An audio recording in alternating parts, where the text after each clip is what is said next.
Hello everyone, and welcome to the latest installment of Streaming Saturdays with your very own Very Fitting. Oh, that's hot. Today we have two brand new segments for your viewing pleasure, plus the standard, the brilliant Legends Arceus. First, let's break down what we're going to see today.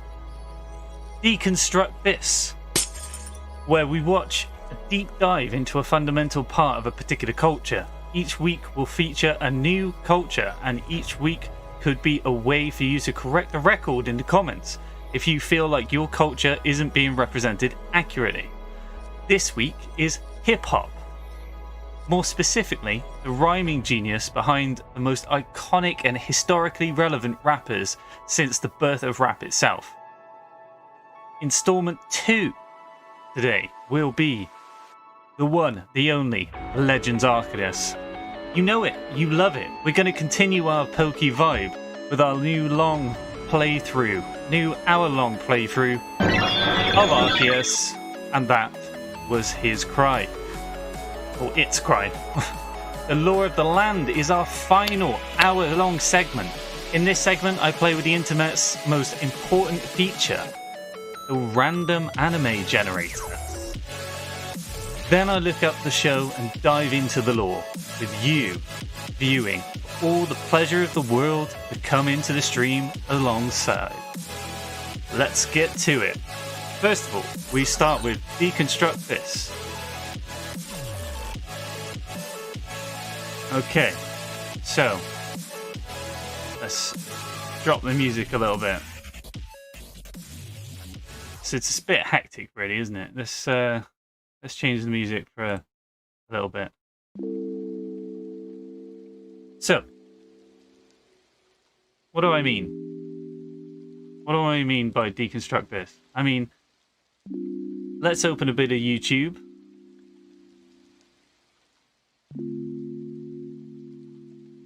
Oh, mouse is having a funny 5 minutes.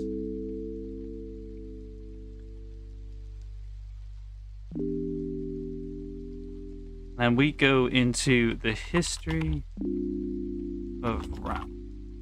Oh, I need to put a count. Evolution of rap. Pick up that. Oh, perfect. Here we go. The Guardian calls the Pixel 6 the very best Google phone. I have Switch AdBlock to Google Pixel. Is HelloFresh worth the price? Absolutely. In the beginning, I was doubtful too. A few weeks ago, I interviewed one of my favorite rappers, Open Mike Eagle, and immediately we started geeking out over the masked MC, MF Doom. His flow, I have to be careful with his flow because his flow lives in my mind and like in my heart. I can almost get into his mind in terms of how he writes, you know? This is what MF Doom sounds like. Just listen. Corners and switching Oh, positions on Set up. cows, Can't be listening to it. cows dung, crowns flung. He'll have like entire bars that rhyme, like the entire setup bar rhymes with every syllable in the punchline bar. And it's like, it's incredible. It made me wonder, what can I learn from rappers simply by looking at how they rhyme with the beat?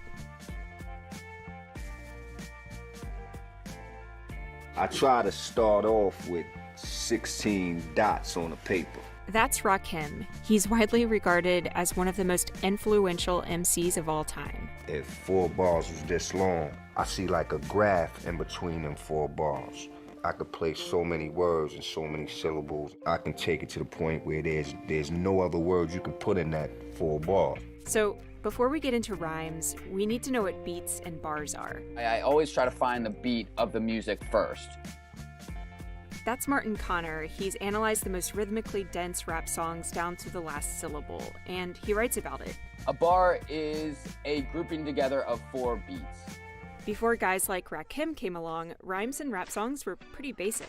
Take one of the first commercially successful rap songs from 1980, The Breaks by Curtis Blow. I guess we're going to have to try and listen to this as well, because otherwise we're not going to really get the gist of it.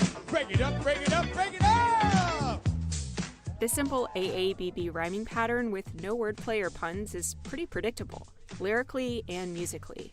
But fast forward to 1986, and you've got songs like Eric B. is President from Eric B. and Rakim.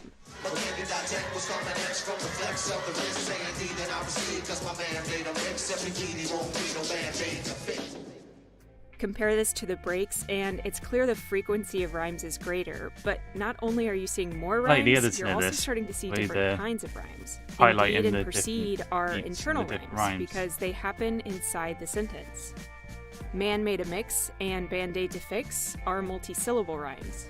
The other thing Rakim does later in the verse is cross the bar line, and he does it in a tremendously clever way. Hurry up because the code will make him bleed to death, but he's kicking it. Plus it ain't no half-stepping. The party is live, the rhyme can't be kept inside of me. He's erupting just like a volcano.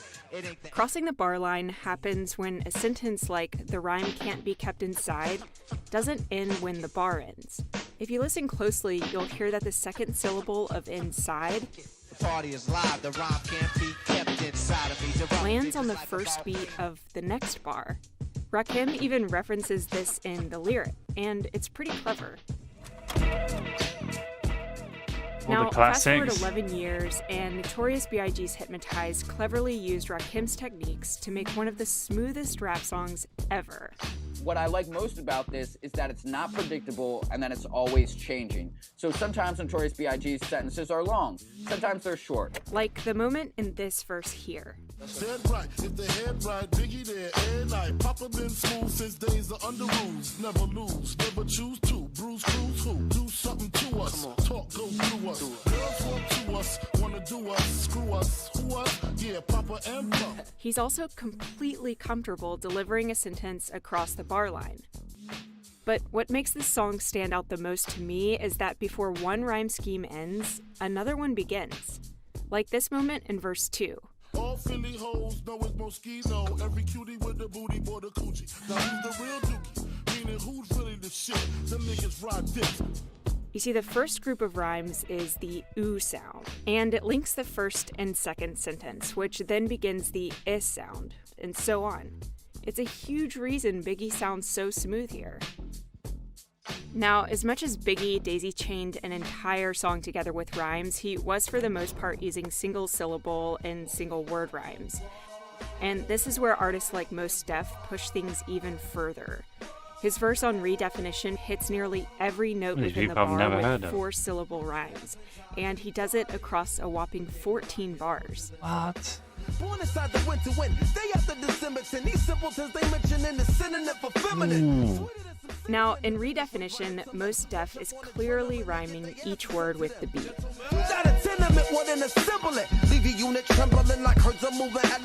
This is where Andre 3000 shakes things up with his verse in Aquemini. Focus on the beat.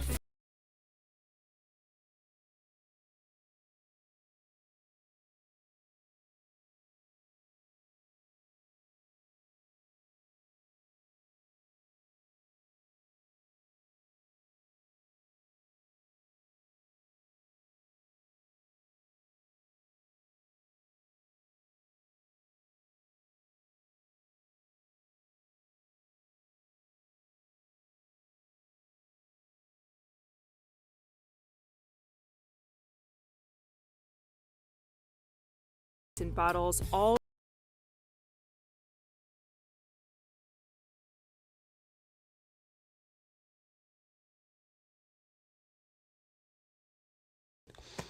the word orange doesn't rhyme with anything. Such a great clip. It kind of clip. pisses me off because I can think of a lot of things that rhyme with orange. In fact, Eminem does this exact thing on his 2002 song Business.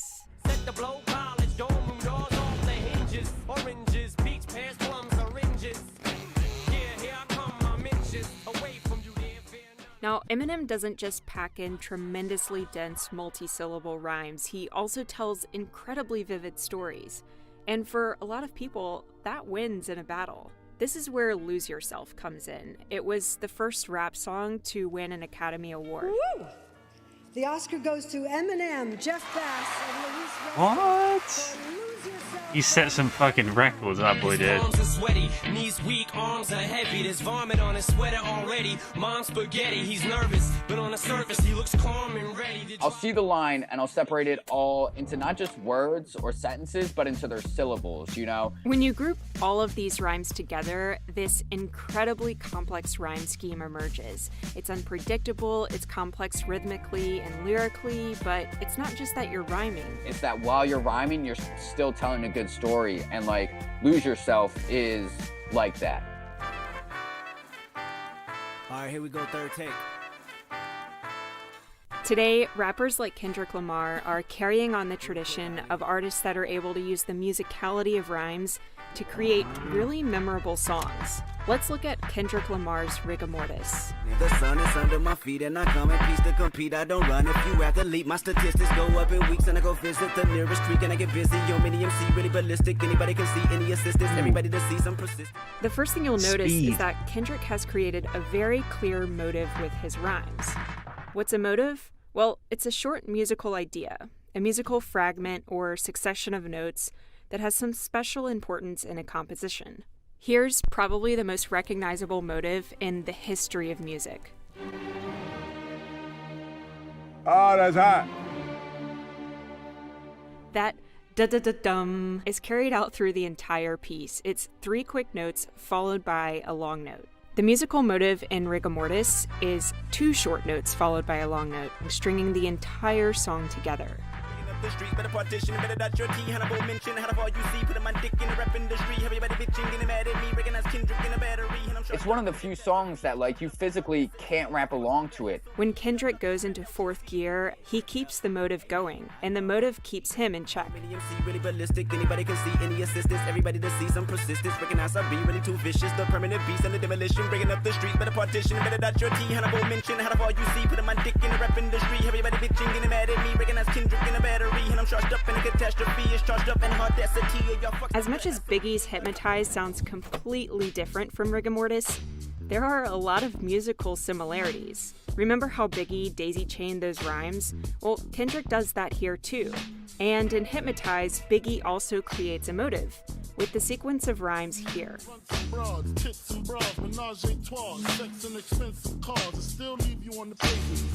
Content is very different. Okay, now let's get back to MF Doom. 2 years after Lose Yourself won an Academy Award, MF Doom released 3 full-length albums, including Mad Villainy, which is widely considered one of the best underground hip-hop records, period.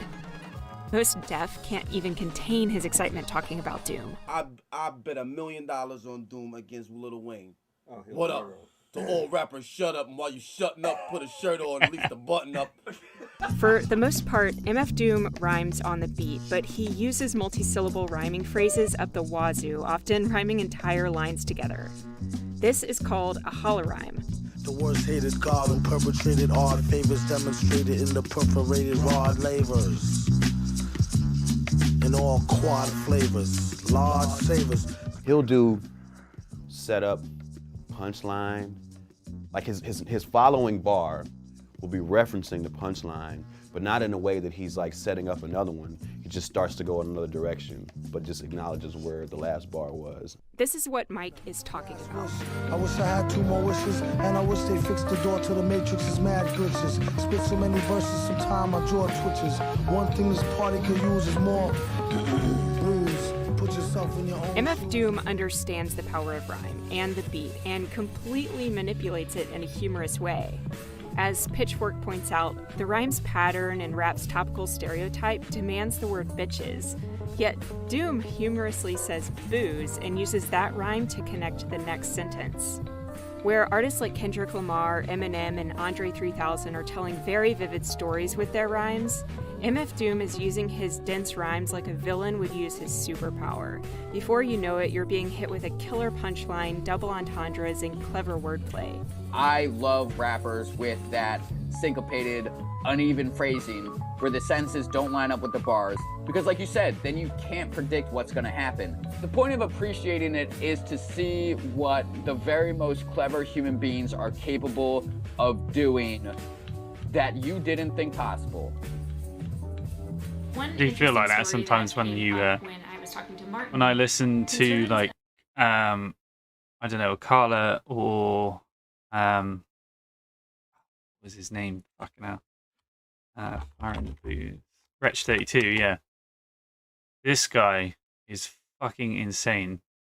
I think this is Sound nice. Yeah. Wow. Lately, that's been getting ever so close. Feeling spirits while I'm driving, I should get me a ghost. Growing up, didn't know the difference between the road and my home. Now I'm grown, I'm trying to buy. Right, let's get a better quality because that's a bit silly, really, isn't it? This is a better quality. Verse is a verse of 21. Not by my new stuff. There we go. Lately, that's been getting ever so close. Been feeling spirits while I'm driving, I should get me a ghost. The guy is so clever. I'm so happy that I finally discovered the creativity within rap and stuff. I used to be totally ignorant towards it. Totally ignorant. And over the last couple of years, I've really been introduced to some great music. Much to the annoyance of my friend, because he's been trying to get me into it for fucking years. Growing up, they know the difference between the road and my home. Now I'm grown, I'm trying to buy every home on my road. Takeaway's been over rinsed, I need a chef to come and live with me.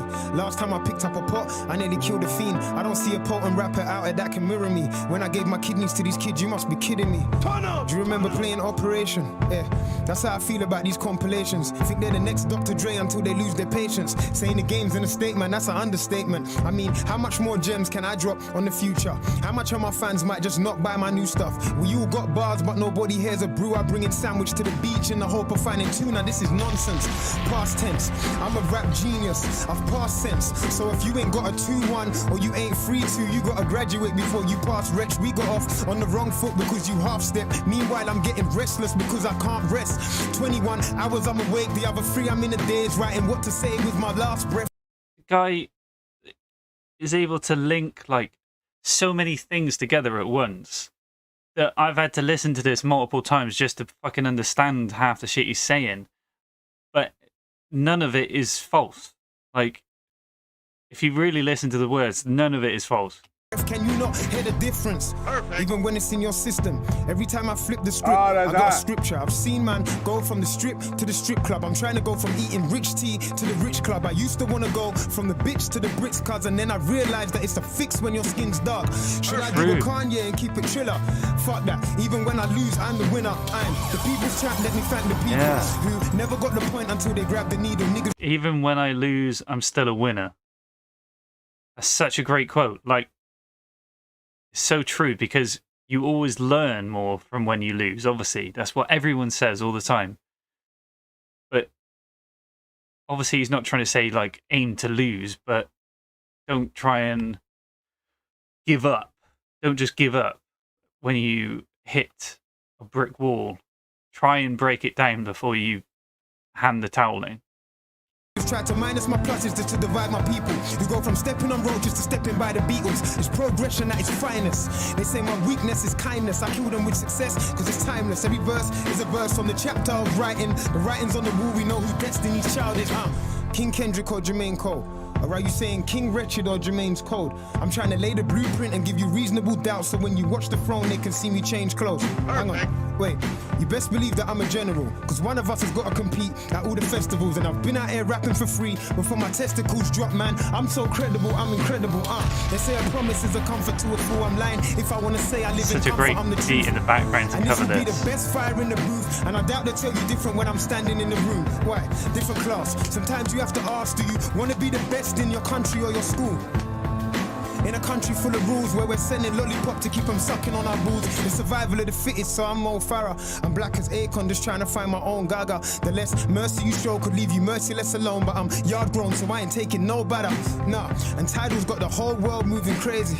It's like they'd rather free Spotify playlist. That's messed up, like them cops on the day shift who just can't stop and search without tasing. Shit seems shocking when you're reading about it. It's not just in the US, police brutality. Trying to find my uncle, didn't open my mouth, shit. That's my dad why might have killed me, no snitching on big story that happened spread around the world. Because of me. See, I can't swim, but I'll be the anchor for the scene. See, how did they expect musicians to stay afloat when all our cells keep going down the stream?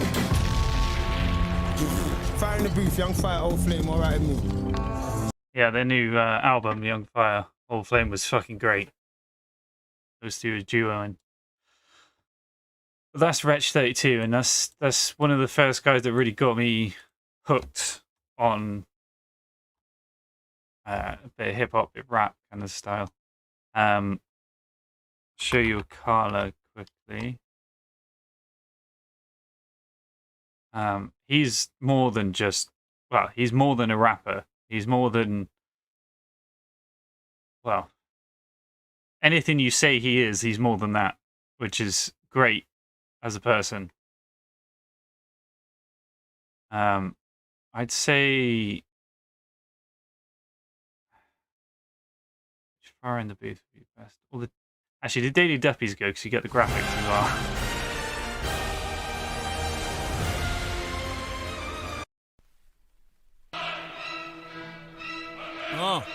Carla, Daily Duppy, Dark Lady the novel.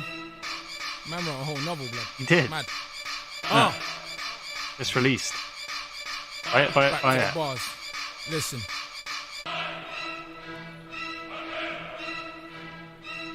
the best? What are you smoking? Beethoven couldn't compose him better than Bolt on a track when strolling. Words that I strap, clap you swollen, head full of hoses, bed full of roses. That's right, my pen is atrocious, fill 'em with lead when he bled exposes. Don't bleed ink like we do their poses. We think you need to oppose us, cause it leads to Jehovah. You can't lead, heed what I told ya. You go where you told you're a chauffeur. I don't care if you're beg friends with Moses. I won't spare your brethren or soldiers. I go spare with lead pens, you know this, and I don't share, so best get your own shit. It's the bite of a python, fight with a titan, eye for an eye, son. I won't blind it or fly it on my one, so don't try to be fly you with dice, son. Rolling a dice, on all in your life one. When your boss suck like a Dyson, worse than a bastard. Words are arsenic.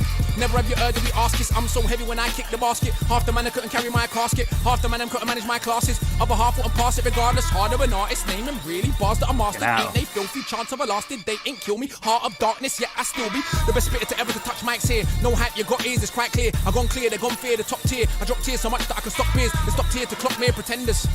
And now they remember what a legend looks like when you enter, and what a pleasant surprise that we render. This rendition, this pen's mission, is men missing. My youth listen, your friend wishing, his friend listen. Two men spitting, and then christen himself a believer in the barism, barbarism, bar scar rhythm, half-ass villain, half-ass killing. Man at old school like a Ross Clark chilling. Don't believe me, go ask Charles Dickens. Twist up the rhythm like Oliver Picking. Pick up your lip pen and properly pillage all of the property plots in the village. Bring all your killers, all I see is dinners. Your microwave bars will be done in a minute. Dumb as you feel when you come in a minute. I'm duppy and everyone's duppy, I kill it. Don't know if you know that is the spirit, but that's an aside. Let's get back to the spitting.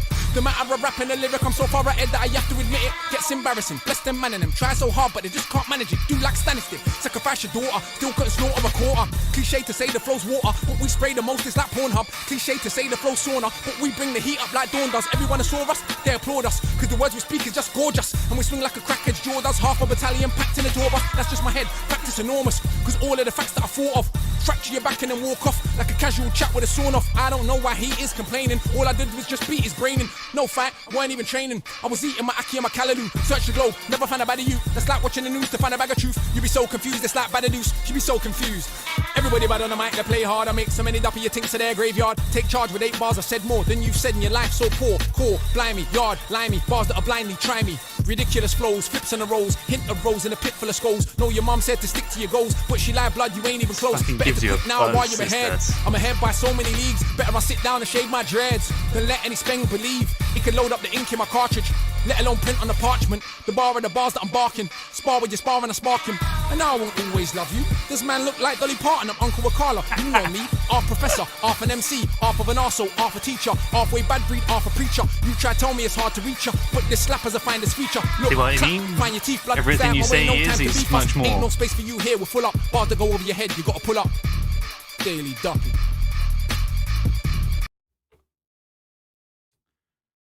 Okay, so that was Akala. Right. So we're looking at the history of rap here today. A little bit more specifically, we are actually looking at the iconic rappers of the past, and what sort of rhyming styles they used or rapping styles they used, and how it's evolved over time. We've hit about half an hour, so we're halfway through the segment. Don't forget to like and subscribe, follow. You know, we got the Instagram. There's a link of the socials. It's on the screen and it's below in the details. If you just click down there, you'll see all of the socials that I have for you to get in touch and everything. Don't forget to get into the comments if I get anything wrong, or if the videos get anything wrong about the particular bit of this culture. I am quite honestly not part of it, as you can probably see. So let's dive deeper. So we noticed that the rhyming styles were different.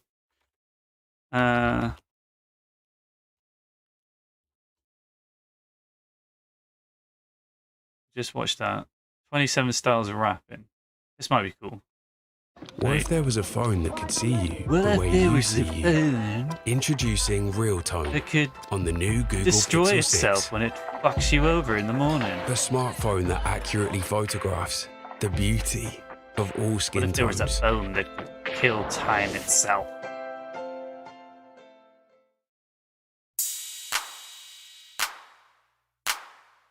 I straight rock to the rhythm, got the audience clapping. Gonna utilize 27 styles of rap. And other people may try to video like this, but you know my shit is fatter and they all getting dissed. Oh yes, yes, y'all, I'm too fresh, y'all. Kate Upton got some nice breasts, y'all. But if she ain't got a booty, she ain't getting my G. She need to do squats and eat some macaroni and cheese. East New York from the boogie down Bronx where the criminals hang. We pushing fat whips and criminal slang. Triple fat goose jackets, Tim boots and black beepers. My style is deadly, you can call me the Rap Reaper. Man, I'm from Cali, I ain't giving a fuck. I got a 40 ounce of OE straight getting drunk. You know I'm hanging at the Marriott with a few bitches. Drive away in my 6-4, hitting my switches. I'm saying, oh girl, I'm a motherfucking gangster.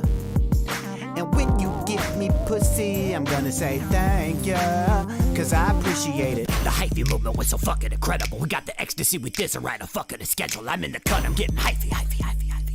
Can't you understand me? It's unlikely. We go dumb.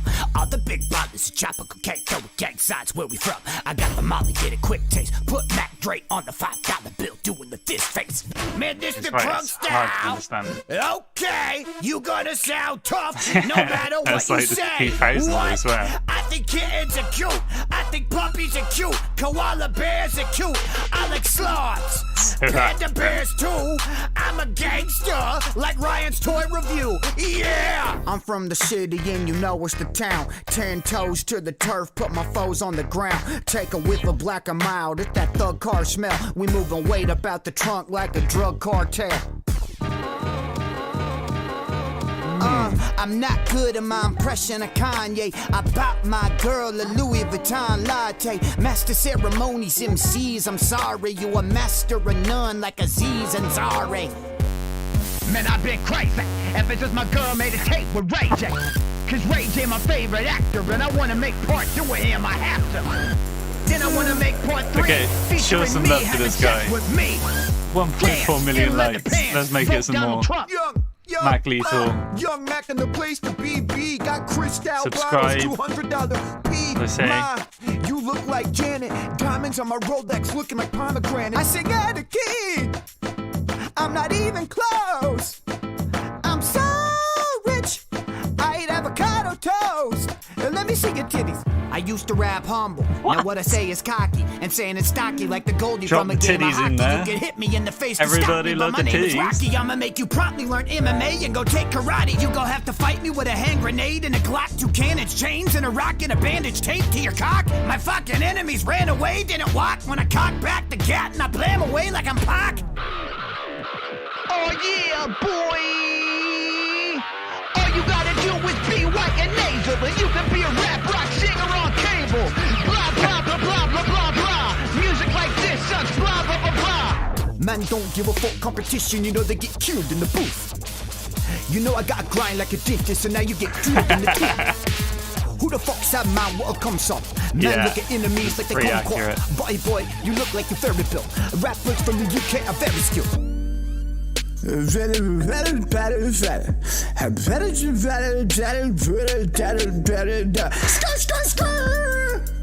Bad bitches.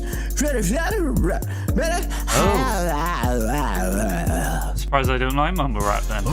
I'm a drug dealer that'll creep up on you. All I want is cocaine and 3 cheese lasagna. I got a I'll yacht take the where I latter go of that. relax. I spend $1 million on some little Debbie snacks. Bows. You know I almost got a dirty butt. I hit a Kia Coke in my pet tiger's butt. Counting cash money, I don't need a visa. I can't rap, man, I'm hungry. I need a pizza. Nope. I gotta draw the line here, man. I'm not doing a fucking Jamaican accent. Next. Listen to me with a kick a sick rap flow. Girl sippy XOs like it's tic-tac-toe. The beats are all jazzy and the rhymes all fresh. This style was perfected by a tribe called Quest. But on the West Coast, DEL and High Road did it too when we rocked the phone, the micro. Take jazzy underground hip-hop on vinyl. Didn't talk about violence, it was more mindful. Take Take a bloody axe and walk through a haunted house. Smoke a dead body till I get cotton mouth. Eat their motherfucking brain and their fucking toes. Family for I really life, didn't expect him to include half this I'm shit. slamming Cadillac dogs, switching lanes, wood grain, riding Chevy on Vogues. Candy paint on my dick, man, these hoes can't chill. South Texas motherfucker, we just way too real. You know I be in the club. Me and my thugs got VIP in the club. I say the same line in the club, cause you know the word club always rhymes with the club. I love the club, let's go to the club. I got my girlfriend, my wife, and my hoe with the club. Club at the club. If the seal don't dance, he getting clubbed at the club. Oh girl, you and me should lie down. Oh, kiss me on my big ass eyebrows, girl.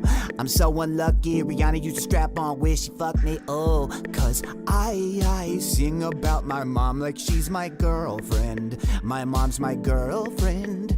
Oedipus, girl, don't you start now. Oh, you want my heart now. Oh, you want some loving, but a Dutch oven, pull up the sheets and fart now. Oh. Okay, yeah, y'all. This Mr. 305. Mommy, move that booty if you love particle science, Yeah, y'all. Hey, yo, God, awful. kung fu death grip, bust your head like a watermelon. Pour the candle wax on a spotted leopard. Fly Adidas tracksuit, 120 apple flavored golden pussies. Rock a winter coat made out of crab legs. Girl, my gold teeth make me cuter than an otter. I be sipping cough syrup like it's water. See a thick bitch as she wiggle her ass. I am a fucking baller, man. I'm gonna throw up my cash. Man, I'm from Memphis, Tennessee, land of the players and pimps. It doesn't matter what the beat sound like. I'm rapping like this. God, are you listening? Please help me stop fucking strippers. And make me do an album with Mac Lethal. And sipping fine wine, it's time 9. Design lines, timeline spine. I climb vines like Einstein, taking a pine shine. A kind fine, it's rhyme time. Sticking a chopper flick and it's my time. And I shine, I grind behind dimes. Divide spines, prime rhyme slime. And 9 plus 9 is 18. Minus 9 is 9 and I'm 9. As long as I'm 9, everybody knows that I'm fine.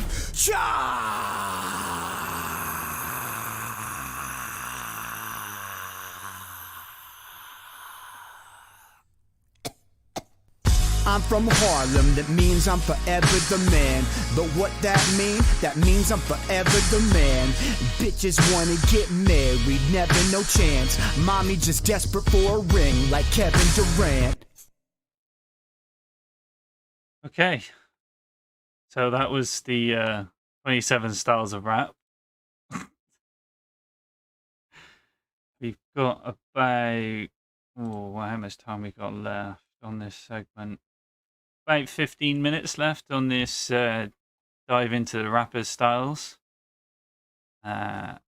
This one I was interested in when I was looking If you up. listen to mainstream music these days, you know this rap flow. Look, I might just chill in some babe. I might just chill with your boo. I pull up in Rarers and shit. With choppers and Harleys and shit. I'm young and rich and plus I'm bougie. I'm not stupid, so I keep the Uzi. Purple and yellow on Missy. I need my asses to miss me. Then on the macho like Randy. The chopper go out for granted. If you love it, you're in luck. It's probably not going away anytime soon. If you hate it, I'm sorry.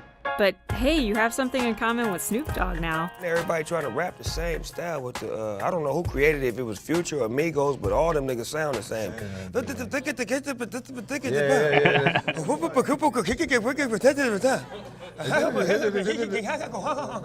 That rapid-fire style of rap has been dubbed the Migos flow, even the Versace flow. It's come to define mainstream artists in recent years, but the musical principle that drives that flow, the triplet, it's been around forever. In 2013, Migos, the Atlanta rap trio, released a song called Versace. Versace, Versace, Versace, Versace, Versace, Versace, whoa, Versace, Versace, Versace. I'm just gonna pause that for a second. Drake loved it so much he freestyled over it. Born in Toronto, but sometimes I feel like Atlanta adopted us. And it blew up. You can't deny Versace. Like, my grandma would walk around singing Versace, and she didn't even know, like, the words of the song it was about, but the hook is so catchy. That's how big of a song it was. That's Justin Hunt. You might know him as the former editor-in-chief of Hip Hop DX. He covers hip-hop trends and news on his YouTube channel. And so I think you have, like, a lot of forces that just sort of combined at the right time for that flow finally to make it to prominence, even though its origins have been around for a while. Triplets are a standard in musical composition. They occur when you divide one beat into 3 notes instead of the usual 2 or 4. Recognize this? That's probably the most famous measure with triplets, but they go back even further. These are types of rhythms that have been at the foundation of cultures where hip-hop came from in the first place. It's African rhythms, and so that's as old as the equator. In rap, triplets work the same way. Just take a listen to Young Thug's Get High, featuring Snoop Dogg.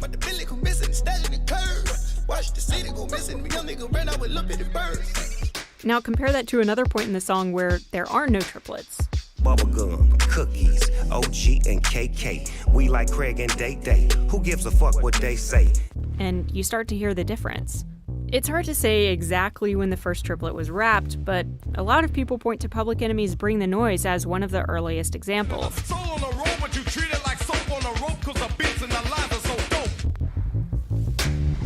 Another track with triplets in 1987, the Dismasters' Small Time Hustler. Some of your buddies that you call a posse be plotting and scheming to get them some Scotty. Triplets existed during the East Coast, West Coast era of hip-hop, but they didn't really define those artists.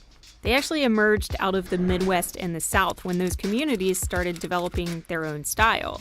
Like that Ohio down to Tennessee corridor, there was a lot of stylistic similarities through a few of the different artists. Just listen to this Crazy Bone verse off of Bone Thugs and Harmony's debut album.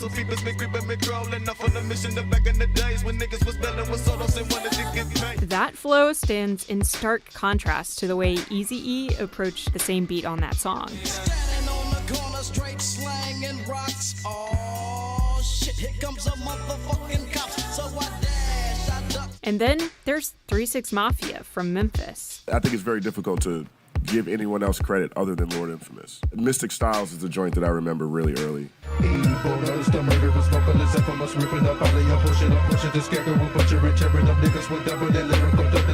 Tommy Wright III, he's another artist from Memphis as well. He had a song called Gangsta Forever.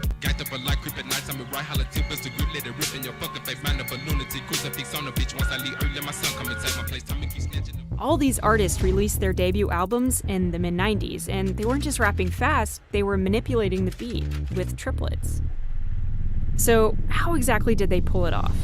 Well, you have to look at the structure of the beat. For triplets to really eventually come and be so famous, they needed to steal the show. And to steal the show, they needed their own space. That's Martin Connor. You might remember him from these 2 videos.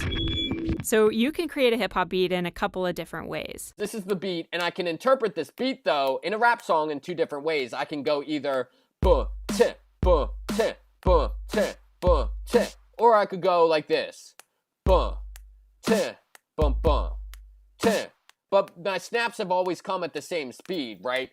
But the snare drums, they come half as often, giving the rapper more space to play. Notorious Thugs illustrates this perfectly, and it's also one of my favorite songs, so I just want to talk about it.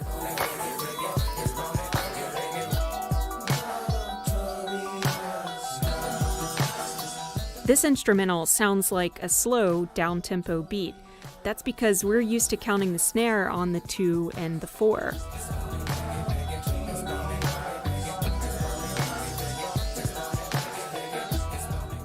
The actual BPM, though, is double the speed, and the snare hits on beat 3.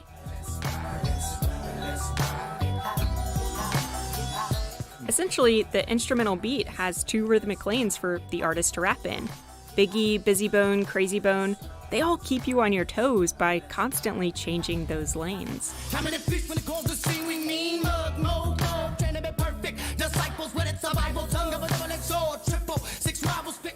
Because the beat is stretched out and feels slow, they can very naturally divide those notes farther into triplets. Let's switch back to Lord Infamous of 3 6 Mafia. Did you get to hear a song that I didn't like? That slow beat allowed him to rap an entire verse in triplets. From the 90s till the mid-2000s, Southern hip-hop artists slowly took over the charts, and with that, they brought with them the sound of trap. That stretched out beat is the foundation of the trap sound, but you'll also hear a deep 808 kick drum, driving synths, and a rapid-fire hi-hat that is often programmed in triplet patterns. Triplets were always in rap, and then triplets were waiting for trap music to come along, and then trap music came along, and like it was just a marriage made in heaven. A song like Versace made the sound and rhythmic feel of triplets just super catchy. Just listen to how that hook plays back and forth with those explosive hi-hats. Versace, Versace, Versace, Versace, Versace, Versace, Versace, Versace. 5 years later, and it's pretty easy to see why triplets are Migos' bread and butter. Oh, from Versace, I don't think that Migos is gonna trail off or fall off. I think they have legitimate star power. And most importantly, I think they put together an incredible album this year. With the ruler, diamond cooler. This a roller, not a mule. Hey. Dabbing on them like the usual. Damn. Magic with the brick do voodoo. Magic. Not only that, they've been featured on tracks by some of the biggest artists of today. Triplets aren't just popular, though. They're really complex. The triplets sort of challenges the rhythms and the counts that we're used to. They can rev up the energy of a song almost instantly. Kendrick used them on Good Kid, Mad City, and then 5 years later on one of the most dramatic moments of Damn. I got loyalty, got royalty inside This is my why DNA. I say that hip-hop has done more damage to young African Americans than racism in recent years. I never bet my DNA. This is my heritage, all I'm inheriting. Money and power, the maker emeritus. Chance the Rapper has a similar dramatic transition to triplets on the opening track of Coloring Book. If I die, I'll probably cry in my own service. It was a dream. You cannot mess with the beam. This is like this many rings. Y'all know what I mean. This for the kids of the king of all kings. This is the onlyest thing. This is When he starts flowing in triplets, there are no snare drums. There are no bass kicks. So what does Chance do? But he makes the triplet the manifestation of the beat. These are two of the biggest artists outside of the South using triplets. They're no longer a niche Southern style. They have been dominating the sound of hip-hop for over 5 years now. When a rapper does that rhythm, all of a sudden they're tapping into this greater collective artistic movement. So Snoop's not entirely wrong. That's what's wrong right now. Everybody trying to rap the same style with the, I don't know who created it, if it was Future or Migos, but all them niggas sound the same. But he kind of misses the point. The fact that triplets are super popular now shouldn't undermine the fact that they're actually a really powerful rhythmic tool that's been around for a long time.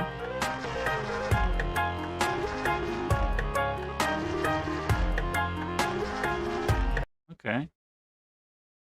So, I have to admit, I've been one of those people that's criticized that. Well, I've criticized trap because I've always seen it as kind of bland. Lyrically, it's boring, and it's all just. It's just like there's no. Doesn't seem to be much diversity within that genre. I think that's the problem for me. Whereas there are other styles of rap where, because the lyrics have more depth to the content, they can actually come out with more diverse songs to listen to. Whereas if you're relying heavily on the beat and you're just shouting a few words here and there, it really is boring unless you're in, like,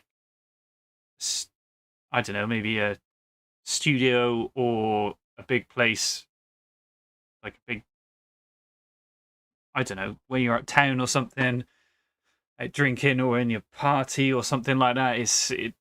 It'll be good because people will be drunk and they'll not really give a shit. It's more the beat that you focus on when you're drunk.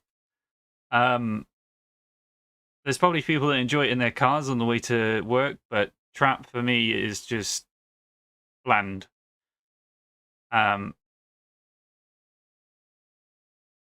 So that's my 2 cents, but I understand a lot more of why the triplets are woven into trap so easily, and why trap came out of those triplets.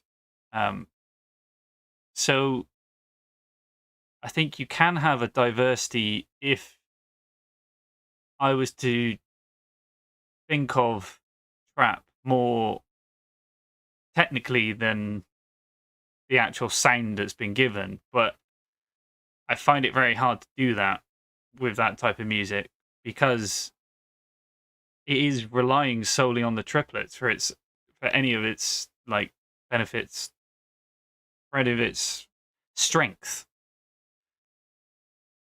So I don't know. It's just my opinion.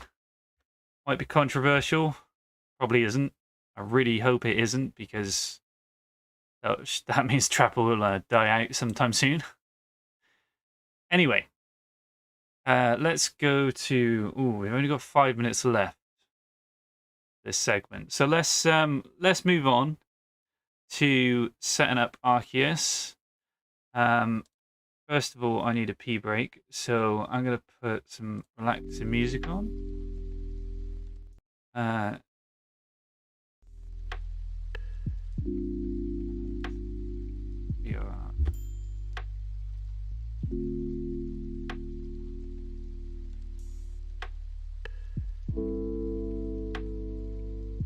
Be right back.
I'm hypnotized.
Okay. We're back for part 2 of this very important stream. We are here now for Legends Arceus, part 3. Come on.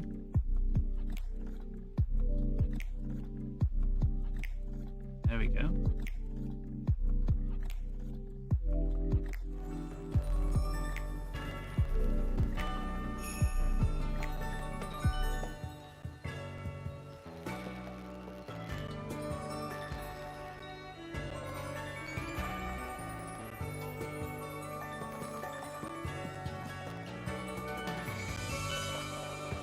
Is that double?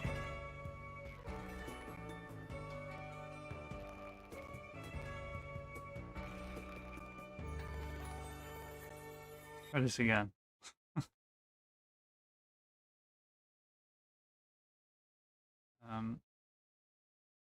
What was it?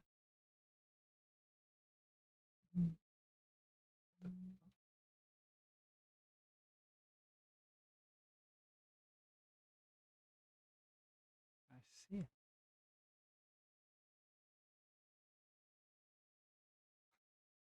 Am I going blind?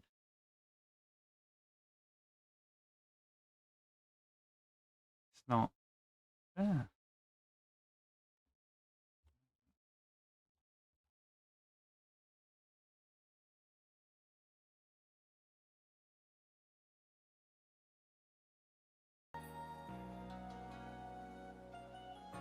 There we go.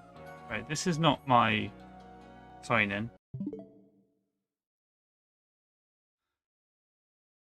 Okay.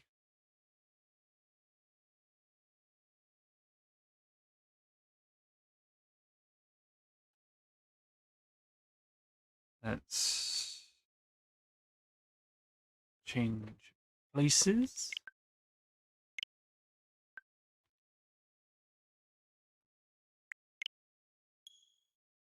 I don't really know what this extra thing is here.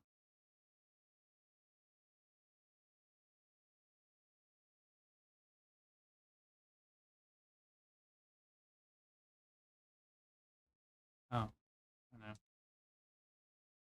There we go. Don't really want that.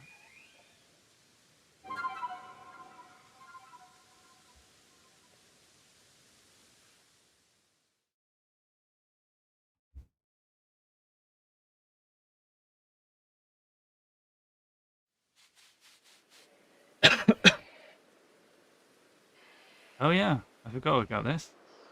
Right, let's see where we gotta go. 14 heavy balls.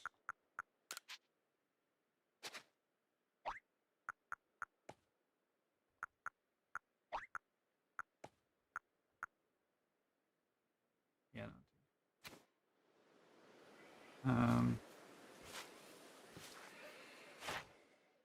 Okay.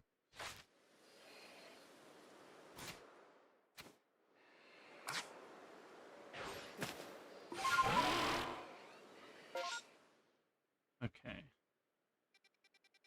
We get down there, haven't we?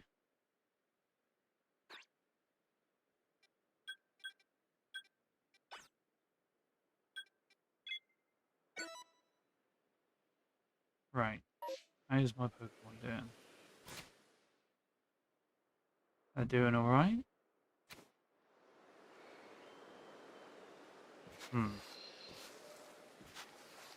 It's that way, but what I'm thinking is to train them up a little bit.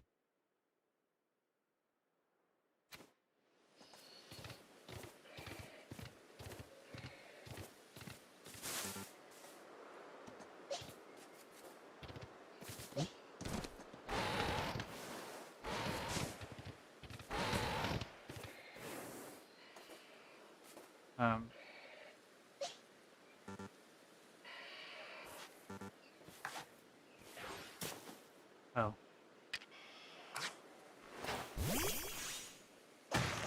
It's a bit annoying.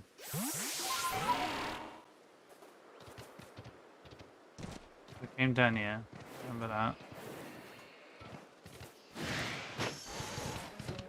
Ooh.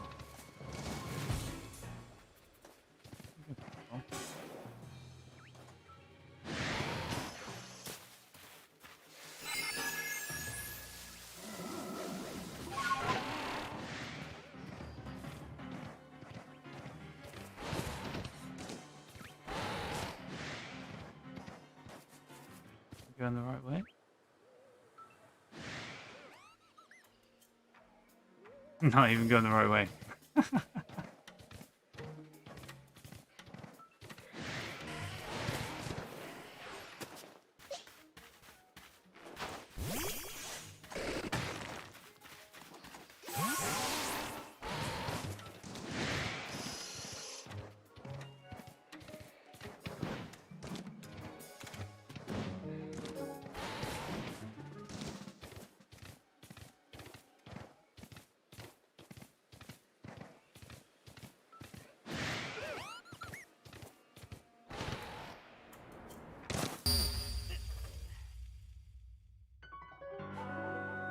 Oh.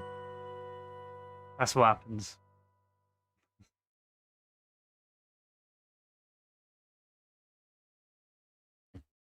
Oh.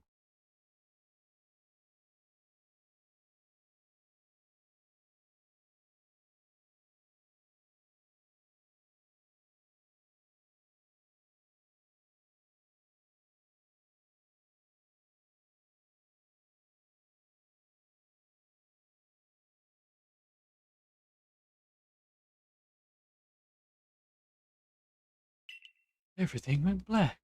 Oh shit. Fuck.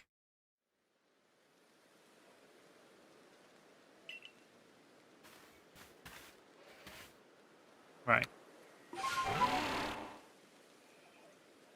Gotta go.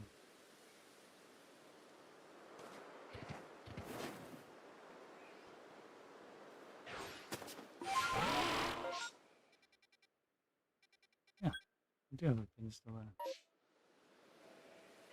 Gotta go that way.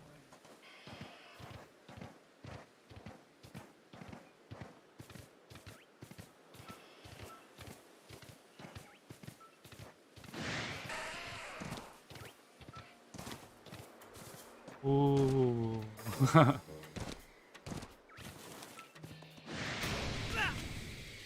Shit.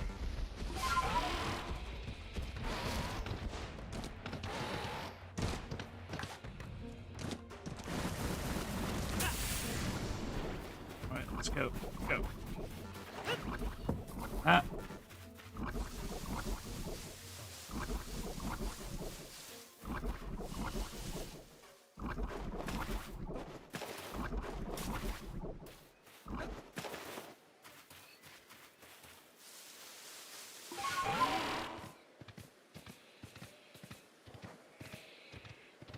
Ooh.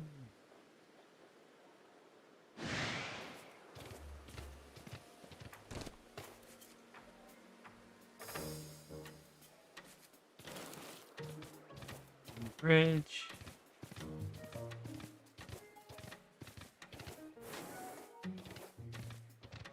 Oh, missed it. Oh, oh.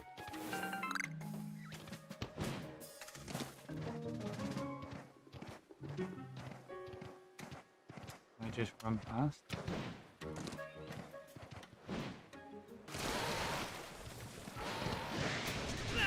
Let's go.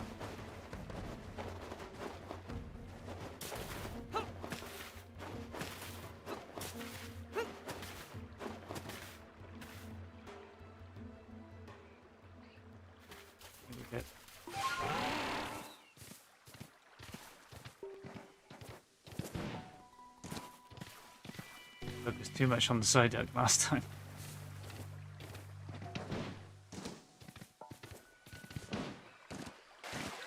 Come on.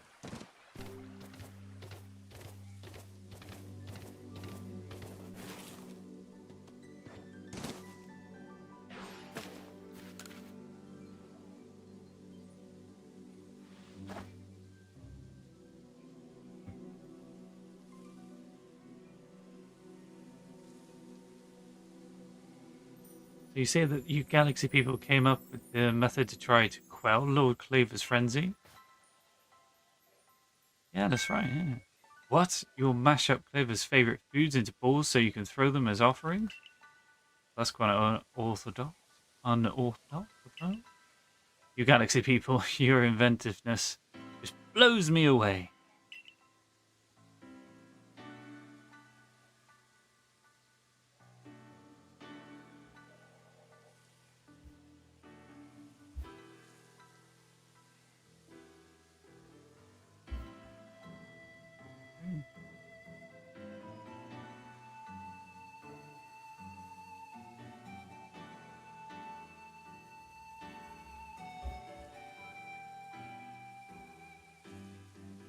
My sound bites are not working anymore for some reason. Oh well. I mean, now you can make offerings to Lord Cleaver from a safe distance. I'll lend you my aid if it means we might provide Clever with his offering. Let's begin at once. Hold on, Leon. Don't get ahead of yourself.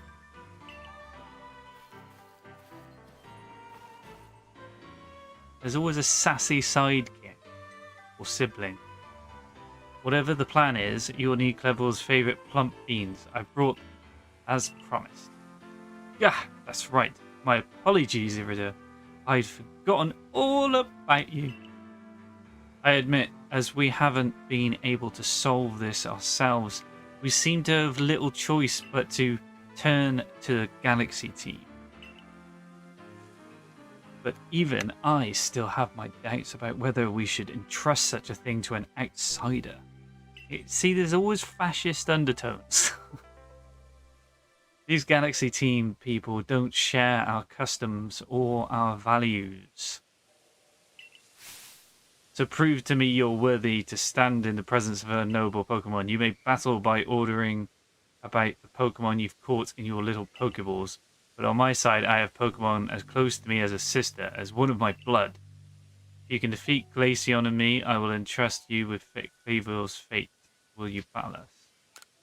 Alright.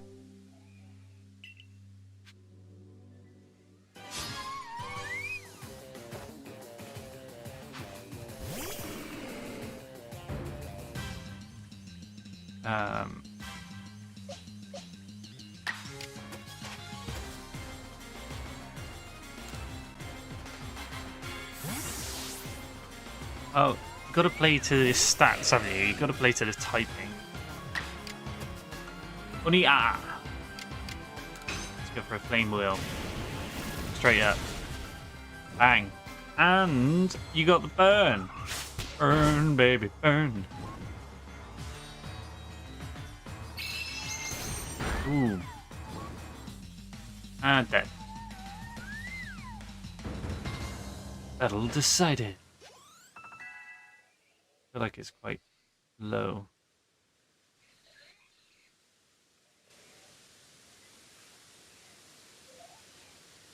I see now, Pokeballs are simply your tools of choice, not products or disregard for Pokemon. You still understand the Pokemon that you've caught and treat them as part. I feel better putting my trust in you now, I think. Let me see to your Pokemon's wounds. Here's Bet. Now, explain the Galaxy team's plan. What do you mean to do with these foods? So because you have to keep your distance, you'll mash Clever's favorite foods together, pull them up, and try to quell his frenzy by throwing them at him? Interesting. So you've developed soothing balms of sorts to calm our lord. Very well. If it'll help soothe Clever's frenzy, let's make these balms with our very hearts and souls.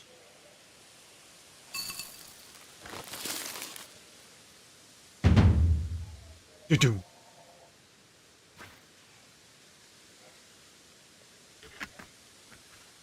There. A veritable mountain of balms. This should please Clever if anything can. Now then, ready yourself, and I will summon our mighty Clever, Lord of the Woods.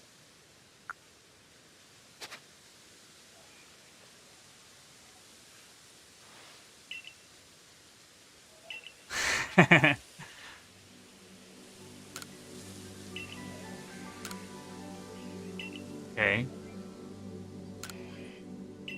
Well, let me...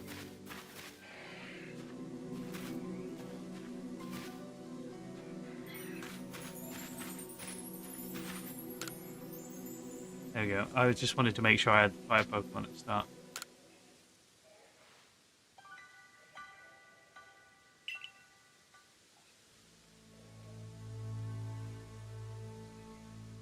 I'm guessing there's going to be some kind of grass type within him. There's no wood type.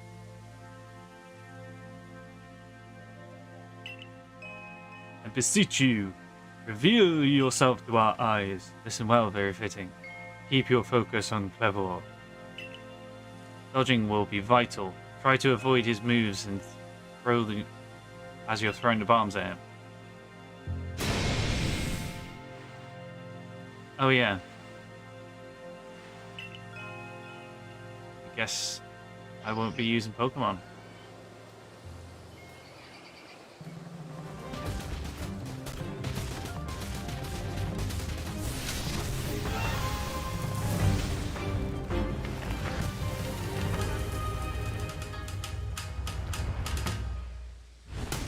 Woo! Let's go!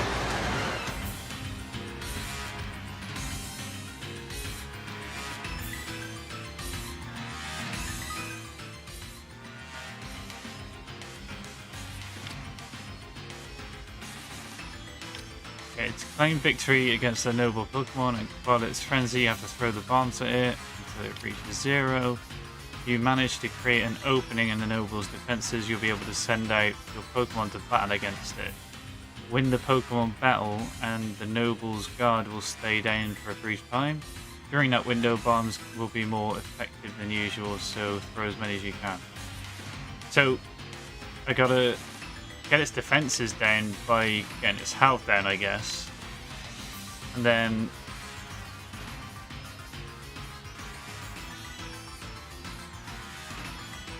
throw a load of bombs at it once you win the battle.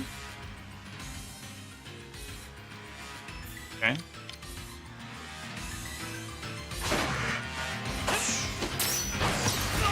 Oh shit.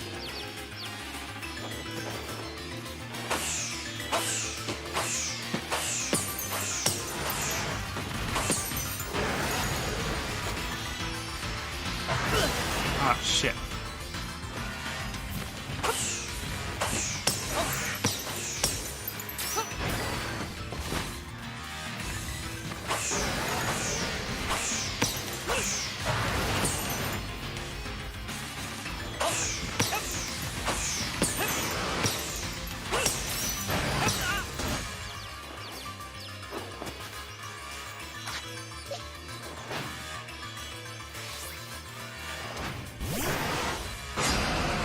Oh dear.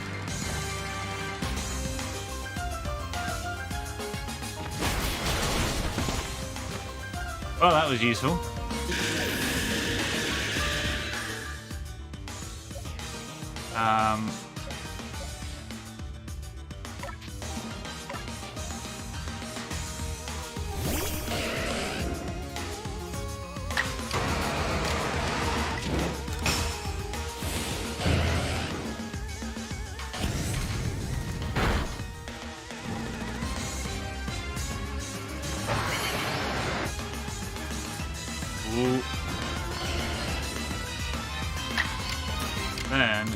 flame wheel to get more damage.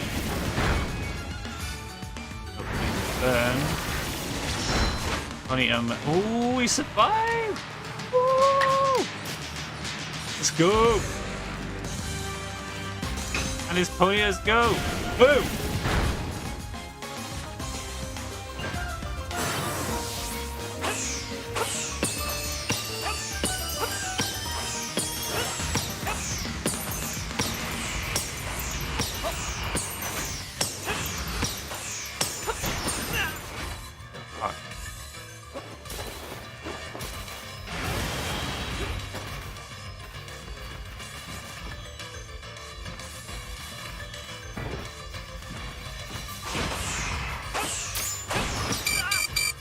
Ah, it's trying to die.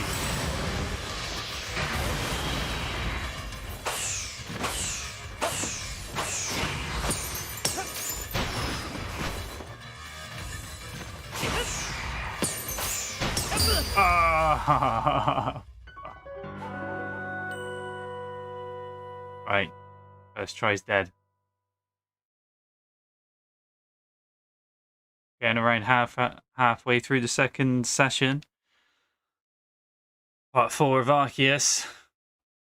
Remember to like, subscribe, follow, all the things. Links in the bio. You know the rules. Will you attempt this battle again? Obviously. Let's restart the battle. Hey, you little fuck.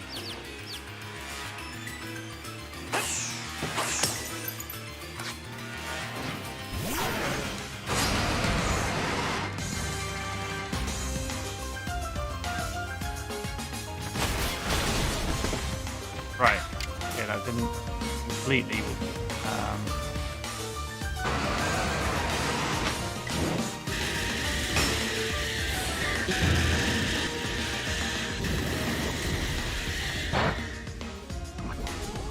Nice. And it poisoned.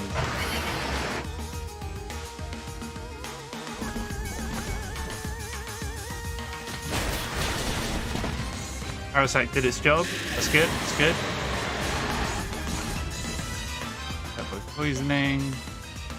Now we can bring out Bonita.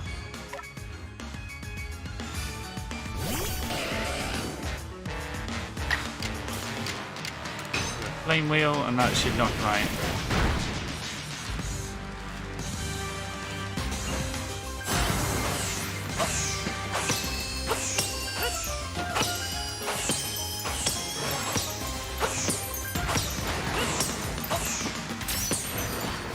Ah.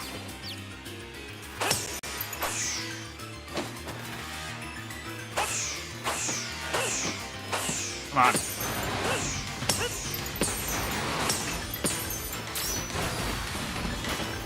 Yes.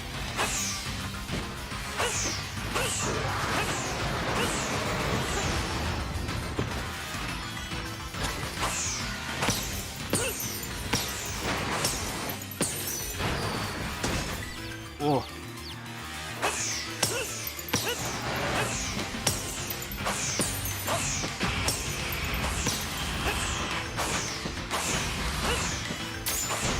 Ah. Fuck. It's so close.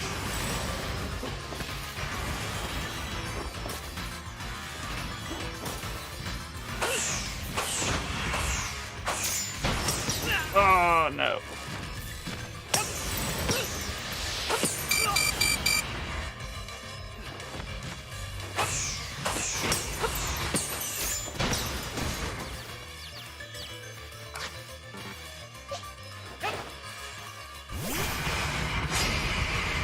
Okay, here we go.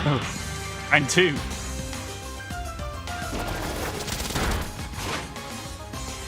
stealth rock. Okay, let's go for.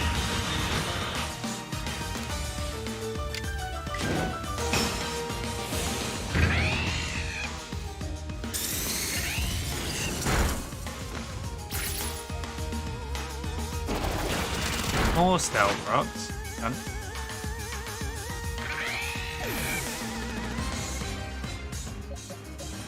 Let's use Growlithe, see what happens.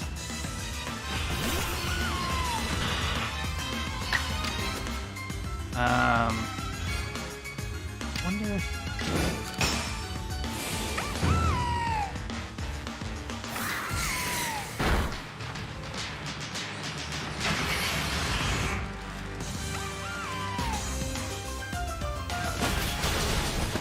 Oh.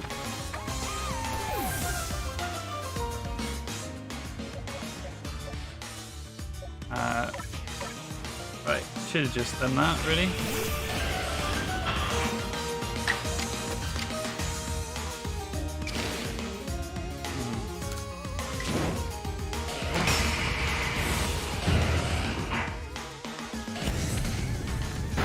Ooh, strong style win.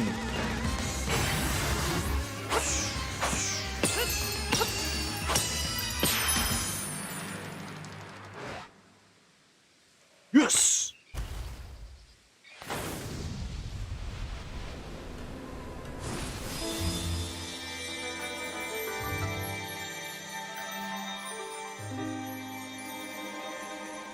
Wow. What is it? New move. Yeah, boy.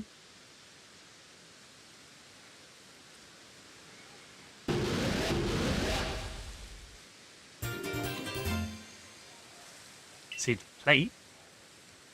Stone tablet imbued with the essence of bugs. When used on a certain Pokemon, it allows that Pokemon to gain the power of the bug type. Cheers, bud.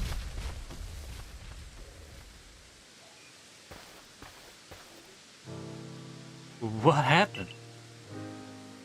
Some kind of light erupted from Clebor's body. Has Lord Clevor's frenzied mind truly been put to ease now? Does this confirm that the strange lighting was to blame for Clevor's unnatural power? Maybe. Could be.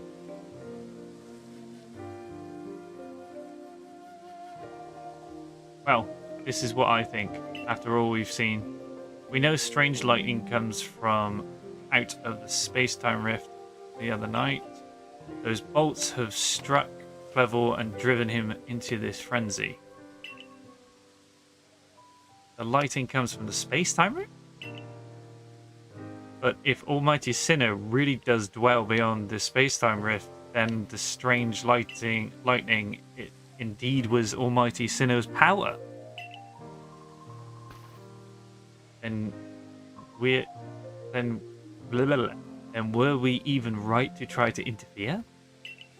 I happily went along with this plan to create some bombs as if I knew what I was doing, but like some kind of thoughtless fool. Outrageous.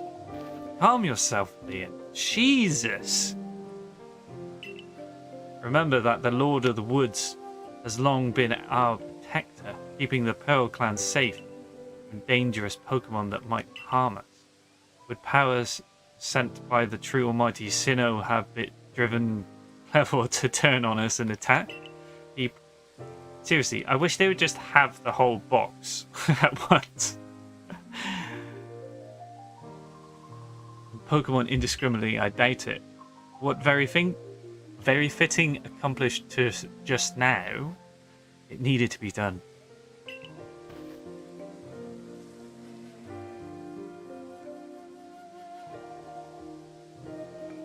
I'm glad we could settle this without further strife with the Diamond Clan or the Galaxy team.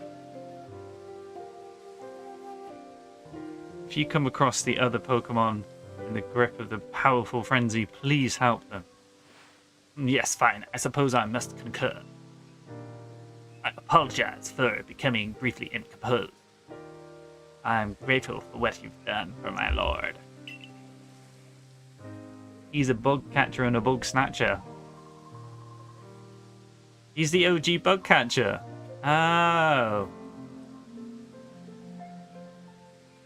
Please take these on the behalf of the Pearl Clan. Consider it a apology spoken rudely to you earlier and as token of my thanks. Oh, how lovely. See? No resentment after that, is there? Nice apology. Token of gesture. Beautiful. Citrus berry. A berry that can be fed to Pokemon to restore its HP. Well, we all know this from other generations.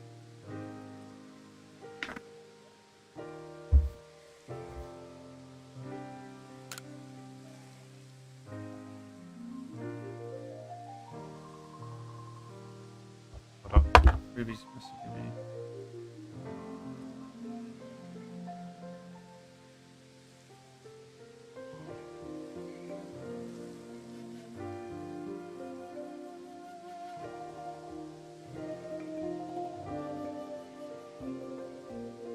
She's struggling to make a fire, bless her.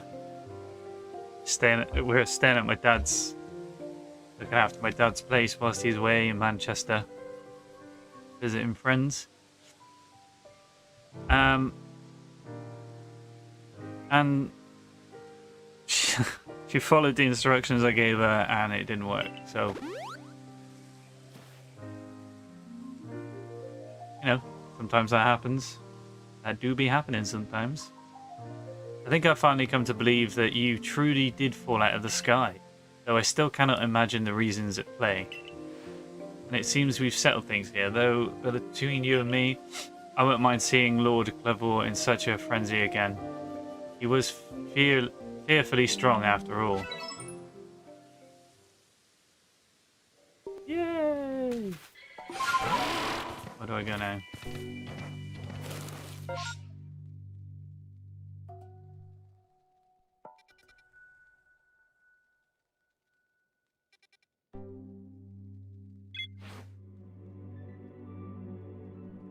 Okay.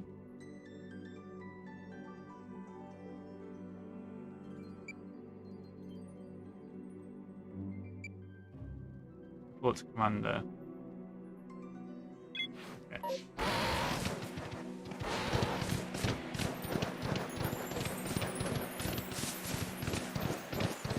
Oh, you can just run. That's cool. I wonder if she can run across here. Oh, you can't. And you can't swim either.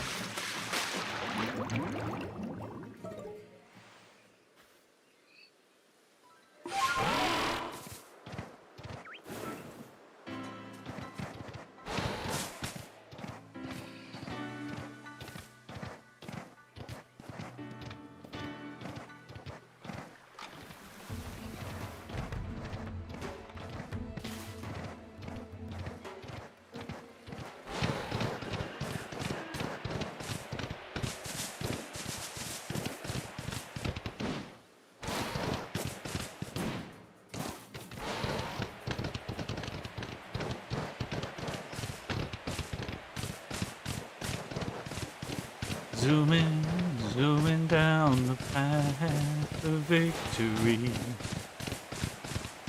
Zoom out. Christ.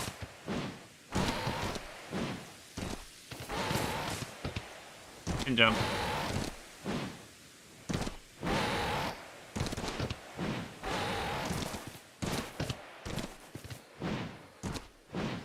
Knew I could get over it.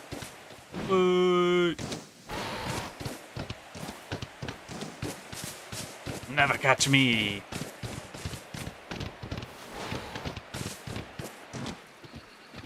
Ah! No.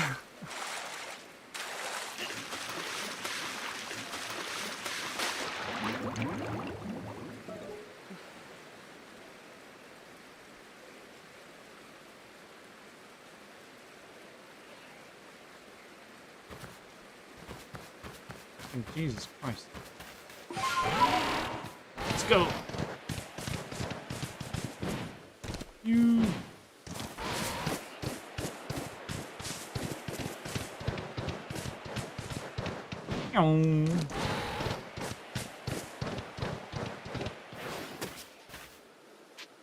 Yes. I will return to Jubilee Village. I will return and get evaluated.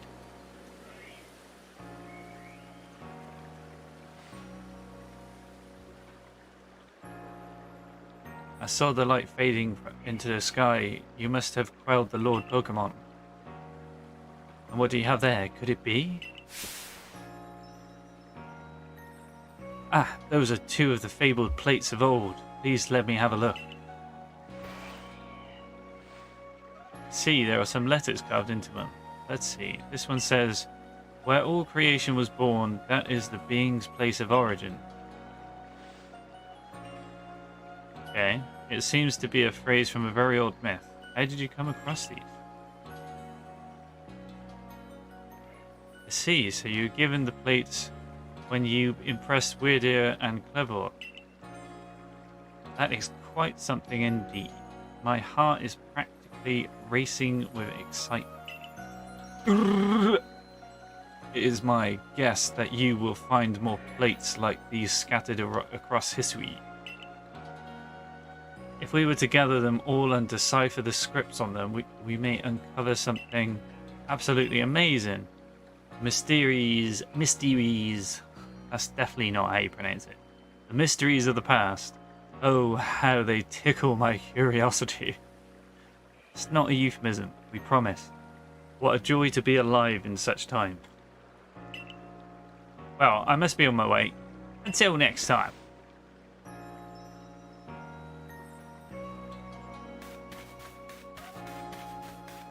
So I can't use Weirdeer in the town. It's just unacceptable, really. If I impressed him, I should be able to run him into a fucking house.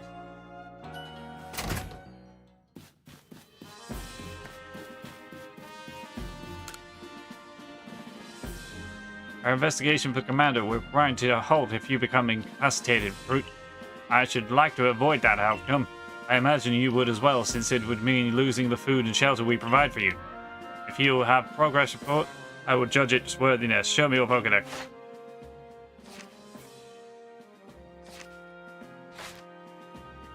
You have your orders. Survey and research the Pokemon that live in the areas you currently have access to. Okay. I think they mean the person upstairs.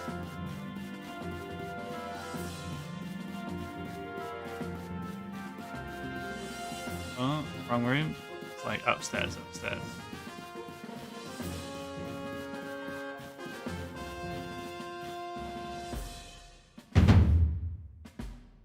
Well done. I have already received the reports of your exploits.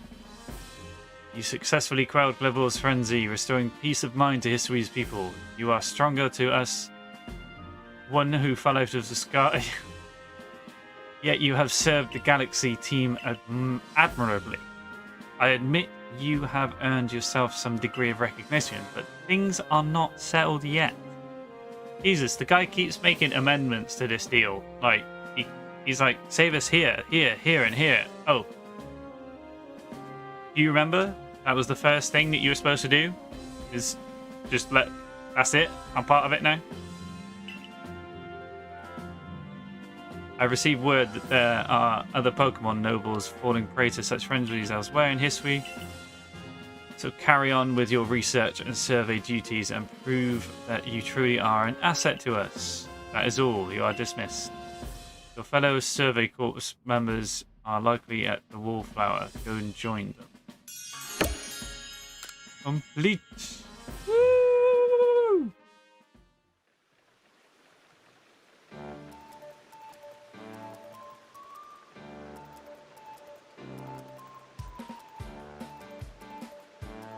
Any old chum, the usual order. 3 servings of potato mochi, please. Oh, and if there's anything else that you'd recommend, by all means, bring it on out. I'm a hungry hippo. The whole village is gossiping up a storm about our young friend here, you know?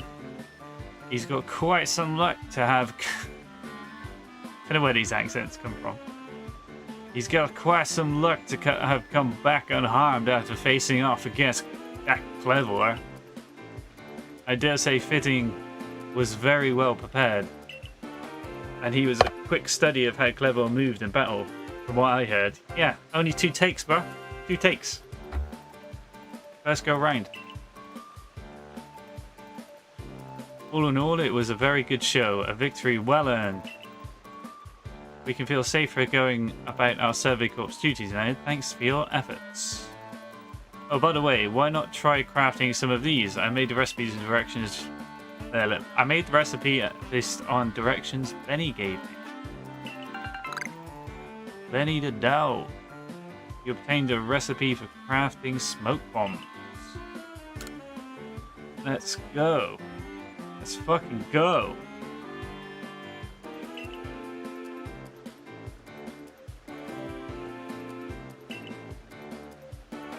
Okay.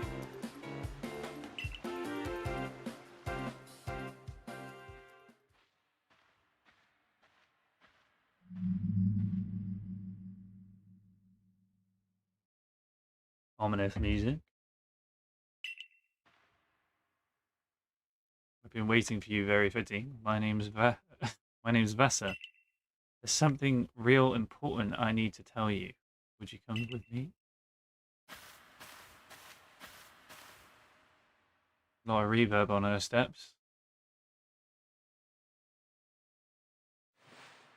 And this is kind of a secret, but something terrible has happened. History is in a whole lot of danger. Hundreds of years ago, a big that brought calamity to this region was sealed away by someone using the power of a strange magic. But now, for some unknown reason, the magic has come undone, and the seal is broken. I just broke it. I hate to think that might happen at this rate. So please, very fitting, hear me out. I need you to restore the broken seal.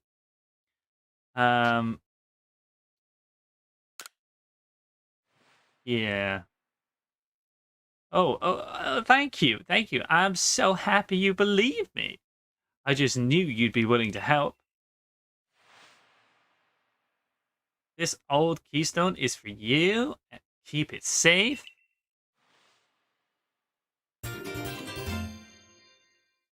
Old keystone. A mysterious stone that can be used to collect wisps that glow with an eerie purple light. I think I've seen that in some adverts. Like you have to collect it. After the seal was broken, a whole bunch of wisps scattered across history. 107 of them in total. With the odd keystone I gave you, you'll be able to gather them all.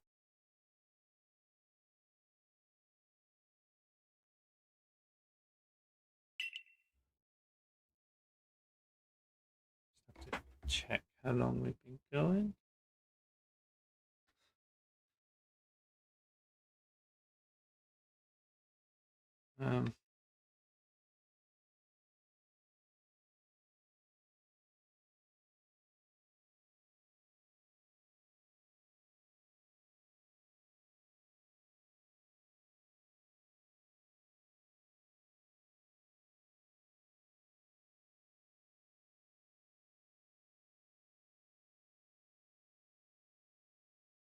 Oh, maybe. What are they doing? Checking how long we've been going on this segment.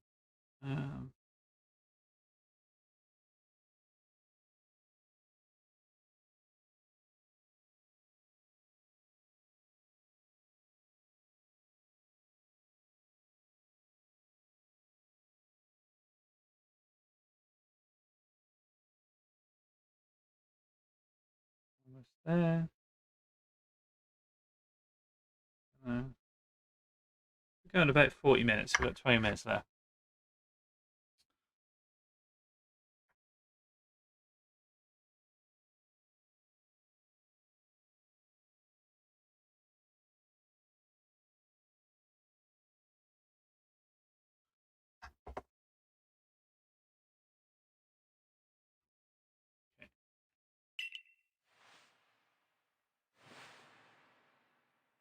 No, it's a huge task, but please, you just have to gather all the wisps for me. There's one real close to where we are now. How would about you start with that one?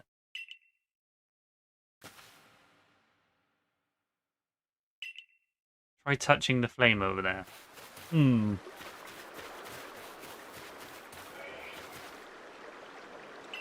Yeah, I know I need to touch... Oh.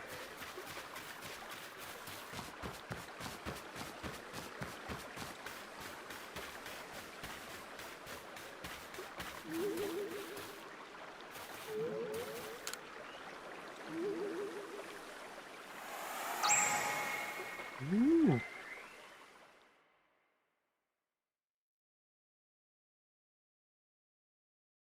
The wisp has been absorbed into the odd keystone, just as it should have been.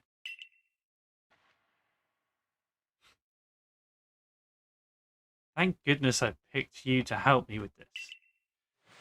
I've lost the accent. No!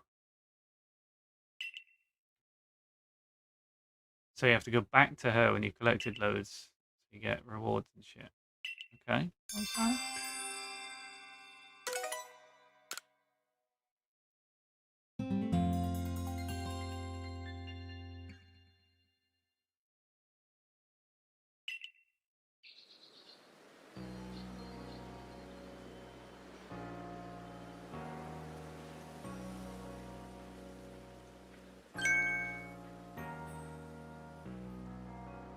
Cutting edge.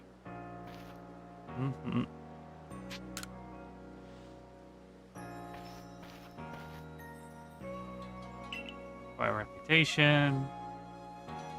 Proud one of Almighty Sinnoh's chosen ones. 2 actually. Wow, I suppose it's 1. Yeah. Just because I'm impressed with it doesn't mean I actually tamed his frenzy.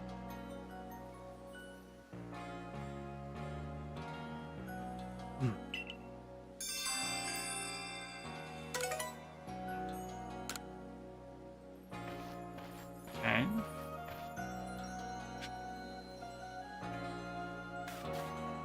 Oh.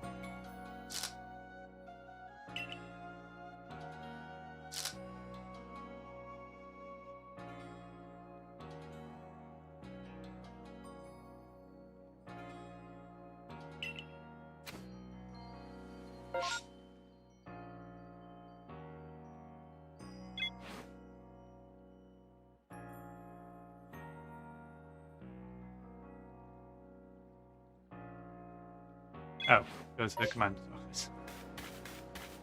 Right in front of me. Come on.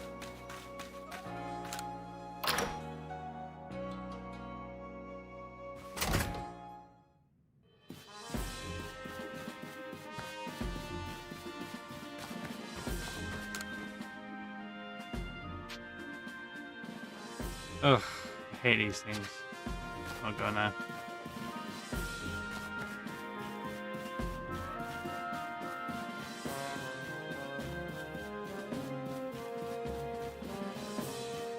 Let's go.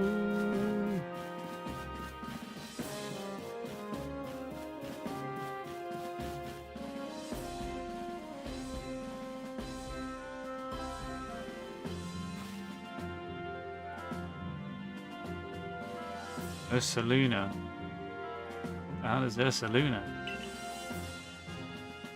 This suggests that even Pokemon that are not nobles can become frenzied. I have received no word from Adaman or Irida, but this is not something we can simply ignore.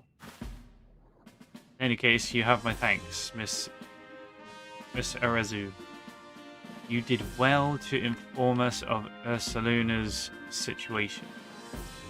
No problem.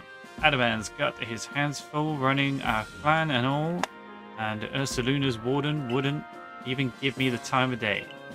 So the Galaxy team are the only ones I could turn to about this. Ursaluna's warden is Mistress Kabbalah. Mistress. Spicy. All of the wardens, she is the most narrow-minded. Bound by tradition. She likely does not take kindly to outsiders meddling in her affairs. I have a new mission for you. Go to the person that doesn't like you, convince them to like you, and do shit for them. That's pretty much going to be the mission, isn't it? I order you to study Ursaluna in the Crimson Mirland. Mirland? Mirland? I permit you to show your strength if necessary. Okay. Shoot to kill. Understood.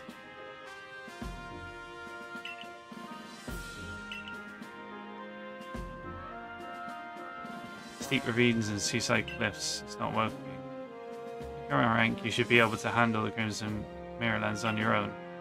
Here's what you need to know. Your destination is a place of Mirrorlands known as the Solaceon Ruins. That is where you'll find Ursaluna's warden. Right. Cool. Let's go, bitches. Yeah, let's get some more.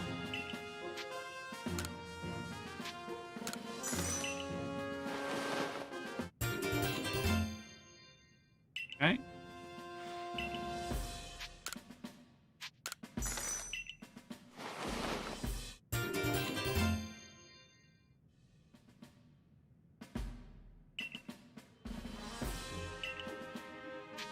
Nah, we're good. That should be enough.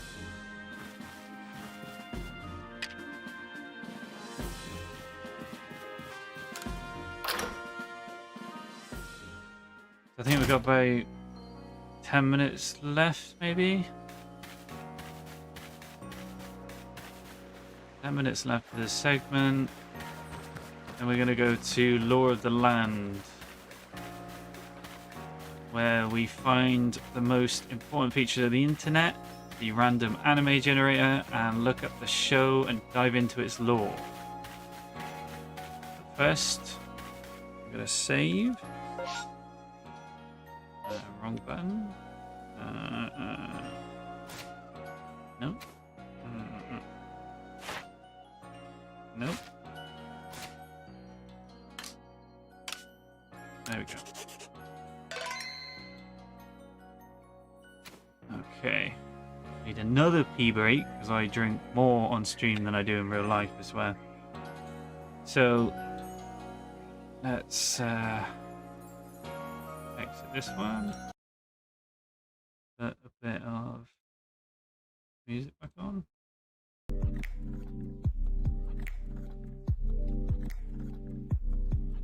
Okay.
Okay, we're back.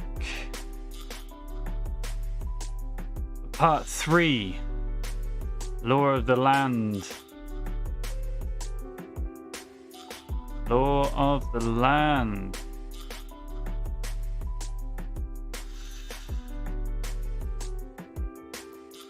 In this segment, as I stated before, we play with the most important feature of the internet, a random anime generator. We look up the show, we look up the lore, we enjoy, we endure. We do everything. Anime has a lot to offer.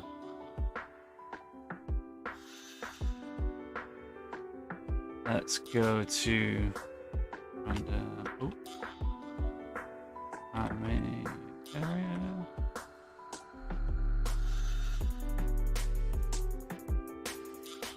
No, oops.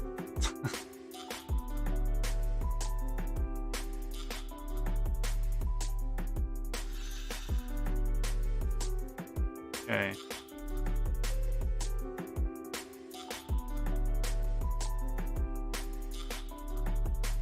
Single random anime. Isuka.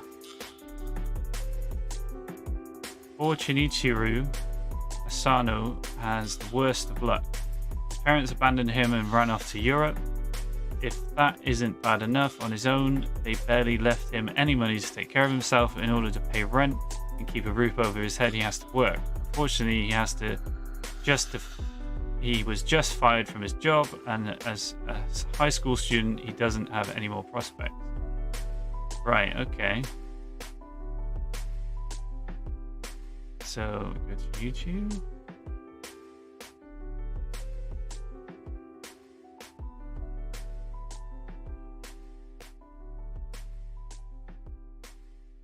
I wonder if anyone's done one.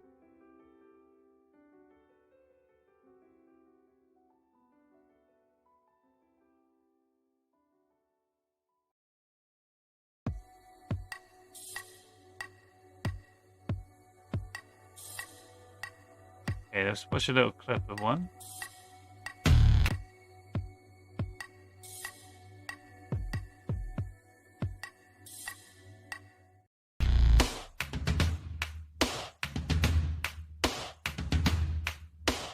First things first. Okay, this is not a clip of it, I don't think. Let's watch this trailer.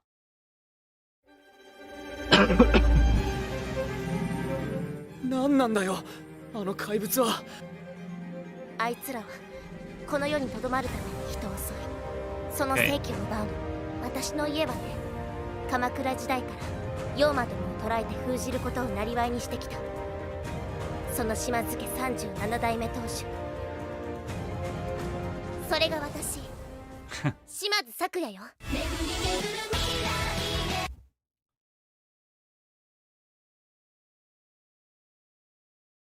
Okay, I think this guy doesn't like it.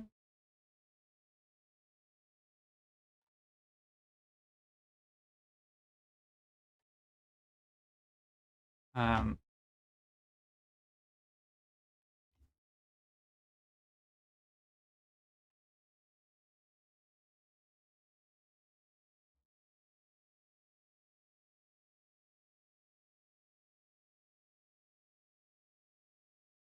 Huh.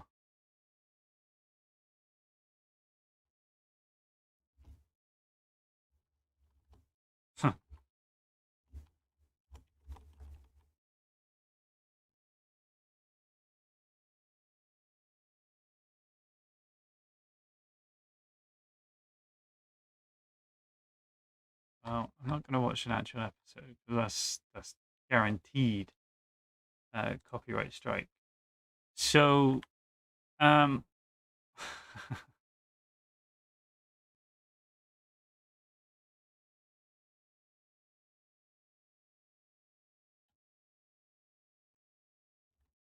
copy it.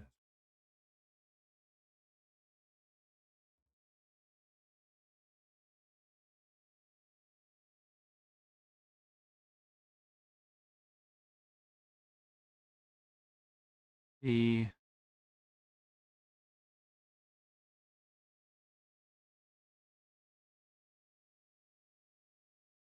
Why is it blocked?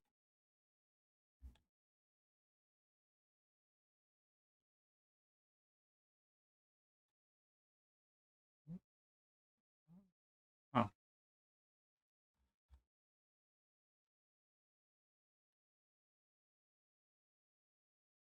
Oh, this has not worked.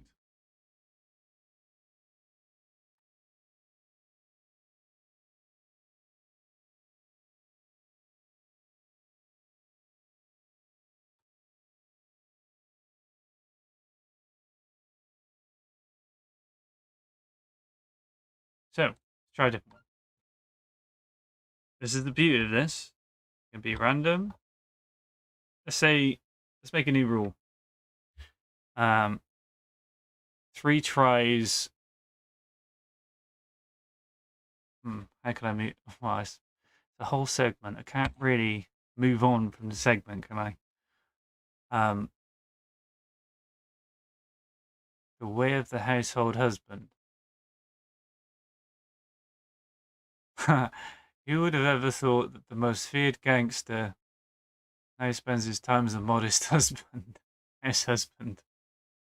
Okay, this has to be funny.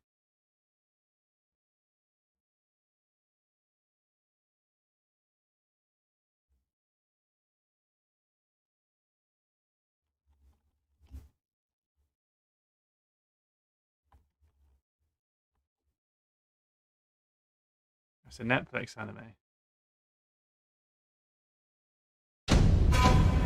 かつて極道の世界で恐れられた伝説のヤクザ不死身の達だがある日忽然と姿を消したその男は今職業は専業主婦です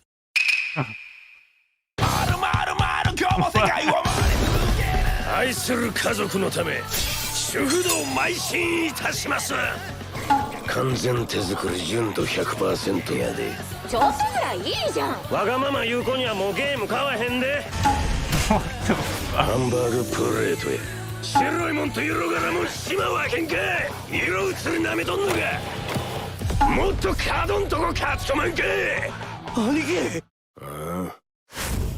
なんでヤクザやめたんすかもう俺は俺のやり方で島を守っとるお弁当忘れてるで毎日の家事がちょっと楽しくなるアットホーム人気コメディネットフリックスで独占配信ネットフリさんほんまアコギな商売してまんな極主不動金ならあるとっととブツを用意してくれあとポイントカードは作れるか Right. Let's see what people think about the household.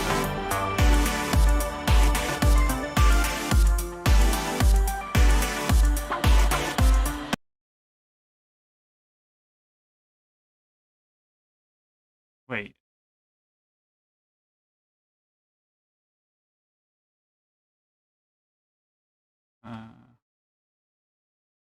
How to keep your wife happy.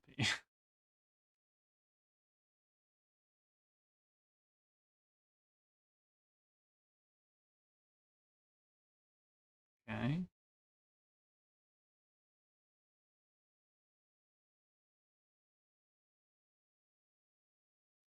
I like watching these reaction videos, but half an hour? Why do I feel like he's going to be watching a whole fucking episode? Hey man, how's it going? It is Chanel here, and welcome back to my channel. Nah, not feeling it.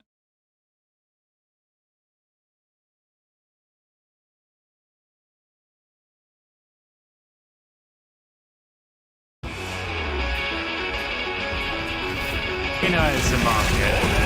It's so good. Oh, I love this scene. How does this bed exist?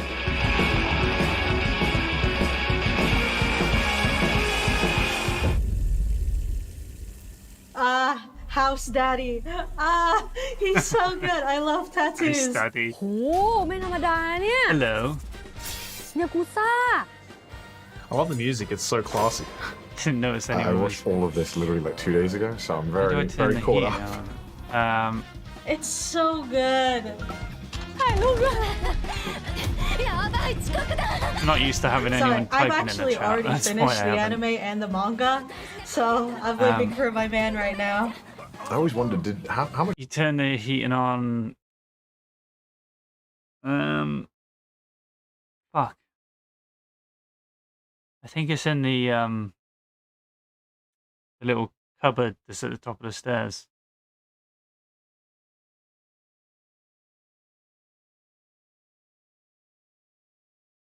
Legoshi and Beastars. I mean, that's gone over my head. How much did she know about him being a Yakuza before? I want to see like the backstory behind these two. Ah, I'm so jealous of that wife. Oh my god. Don't forget the hat. Why does he choose the most extra possible way of doing everything? Because he's ex-Yakuza. Wow.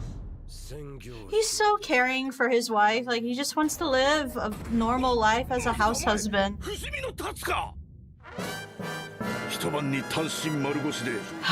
so sexy. I feel like this is just gonna be 6 minutes of me just fawning over him. God, a Yakuza game based off Tatsu would be fucking amazing.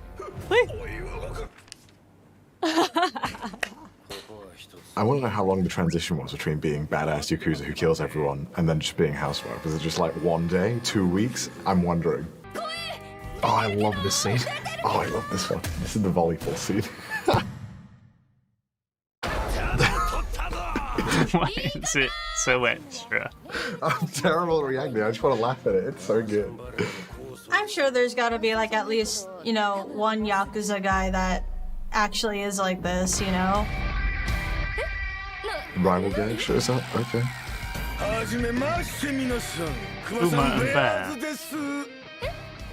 I'm surprised there's nothing else happening. It's just they just come up for a nice game of volleyball, no problems at all. Why are the rest of them still in suits? I'm wondering why none of the other housewives have any questions as to why this is happening.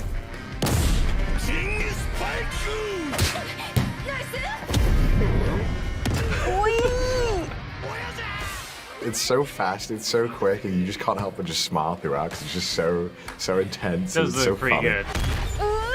Be funny. Damn. Haikyuu, eat your heart out. You gotta love the ridiculousness of the series. It's such an unexpectedly wholesome moment in between all the chaos. It's so good. The boys. ミッドハーそれからほらこれ I never even noticed it was called Goku Fitness. Why does he always look like he's in the middle of an existential crisis? This is my favorite part of the whole anime. I love this. This one was so good. How's your way to fitness, ladies?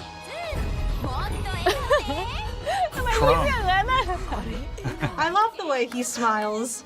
Like, you can tell he just wants to live his life, man. See, look at him doing his little dance. My boy's got moves. Secretly, I was ex-Yakuza, and I am now as The husband. voice acting is so good. It's like exactly what I was envisioning when I was reading the manga. My favorite part is how no one ever questions that he's there. He's like, no one ever questions his outfit. No one ever just, why are you here? Why are you doing this? Like, okay, he's here. He's a part of the fun. 親父に木刀で派手にどつかれた後のポーズ。好きなポーズですね Wow pose. I like how everyone's just like, oh, we're not even going to acknowledge the fact that he's Yakuza, just goes right over their head. I feel like if I said this anywhere in Japan, there would be police within like 5 minutes. Yeah. And how he can just say all these things and no one questions it, I don't know. I love how the music just cuts off. I'd love to take yoga with this guy. There's nothing I can add that is funnier than this. I just can't help but laugh. It's just so good. It's perfect. All right, yeah, it's funny. Got it. Okay. Netflix anime.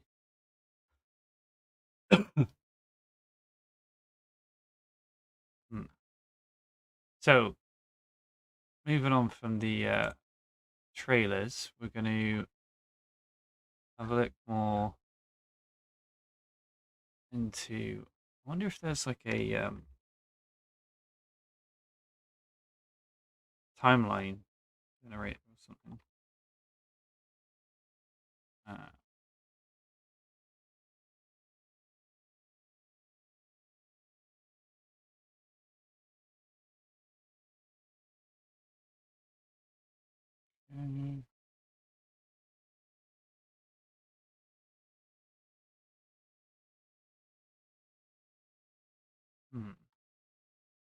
That's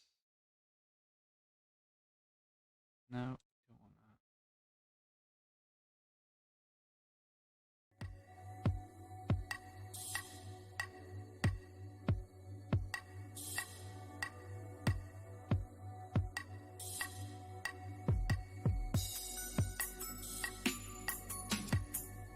Maybe just Wikipedia.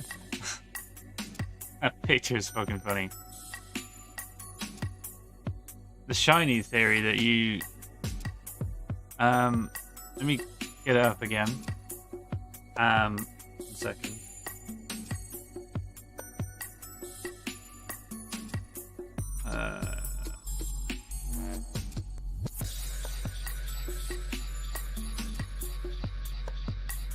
So in Arceus, shinies are way more abundant, and it's set in the past. And back in the past, there seemed to be more shinies, which is what people wanted in the first place anyway. Oh, I see. So you're trying to say, like, that because there were so many in the past, people caught them, making them more and more rare because there was less and less of them. And then once you get to the older games, that's why you have to hunt so hard to get shinies, because they've died out. Kind of like with the other species, as like not species, but variants or evolutions, and like Drifloon and things like that. I like the idea, but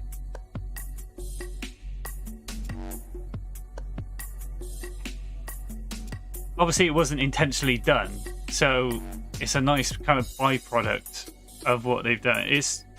I like the theory. Yeah, it should be part of it. Like, it should come out and say it somehow. Little tweet, no harm. We're just looking at the way of the house husband, which looks fucking joke.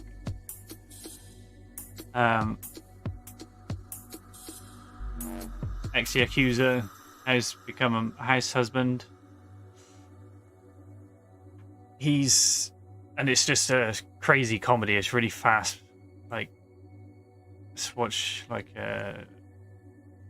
this. What's this? I'm gonna ask one more time. What's your occupation? I'm a house husband. So if that bastard's still alive, who knows what'll...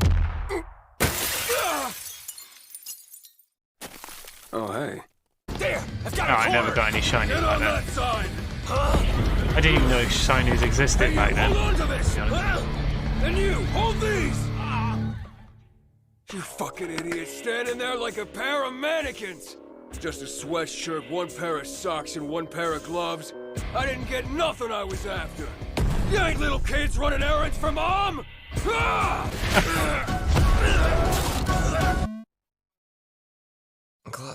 A pair of gloves?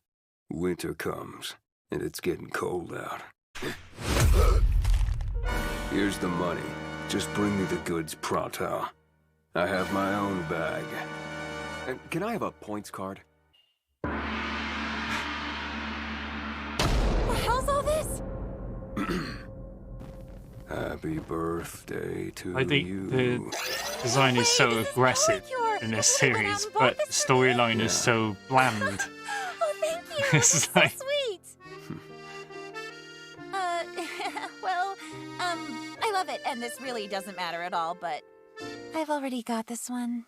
Got this one. Got this one. I must pay! So over the top.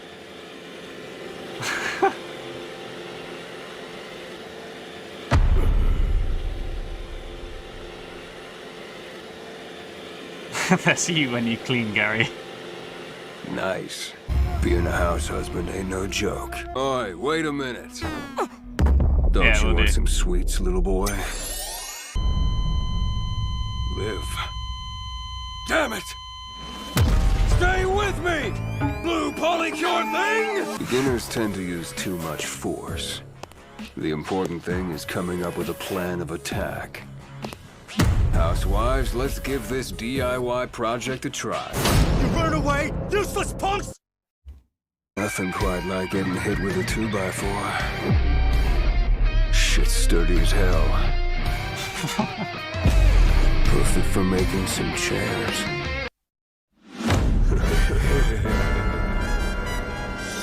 We've done it. Kind of got like cowboy bebop music in the background. Why are you hula hooping? Enough! 1, 2, 1, 2. Everybody smile! Come on, step it up! Feel that rhythm! Don't forget to smile now! Okay, Feel now that strike your final pose!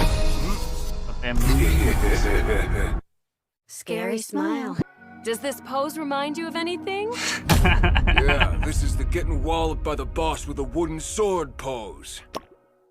Well, that's the plow pose. The plow pose. This is the getting your pinky cut off after really screwing up pose. This is the sitting in the driver's seat after the boss tells you to dump the body in the mountains pose. And this one's the taking a bullet square to the head pose. Okay, you can stop talking now. Tatsu, wait. These are the women's lockers. Oh, Tatsu. People are scared of me. Come on, that's nonsense. No, it isn't. Get along fine with our neighbors. They like me and think I'm funny. Oh, yeah? Wait, are you accusing me? Sir, can I help you? You're my husband! Can't you at least try to be charming? Is this getting through to you? And I'm intimidating?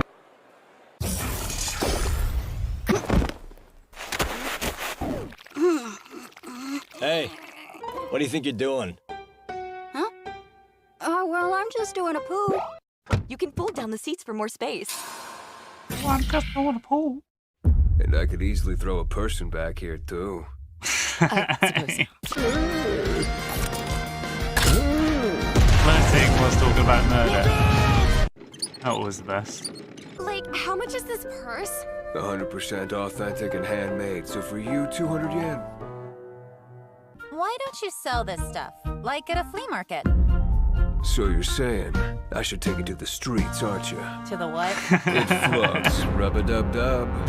Wait, we gotta call for backup! Police! Everybody freeze!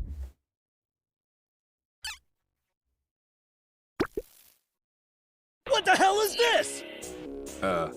Madam Chairperson's birthday? What the fuck? Yeah, it looks pretty good. Like this. Let's try another one. Right. Where's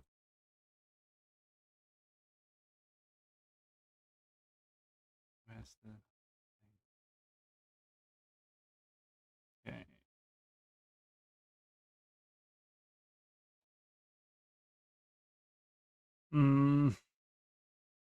I don't think I'm gonna find much on this. People suddenly find religion, but the 16-year-old Kusanagi Goto, it's fucking terrible at those names. It's that it's that really old-time religion that's found him. As the result of defeating the god of war in Mortal Kombat. Okay.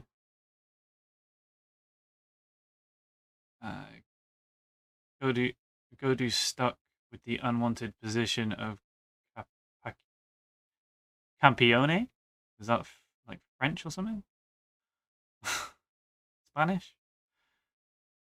or Godslayer, whose duty is to fight heretical gods whenever they try to muscle in on local turf. Alright, let's see if I can find something on this. I doubt it. Usually the ones without English words in the title don't come up with much.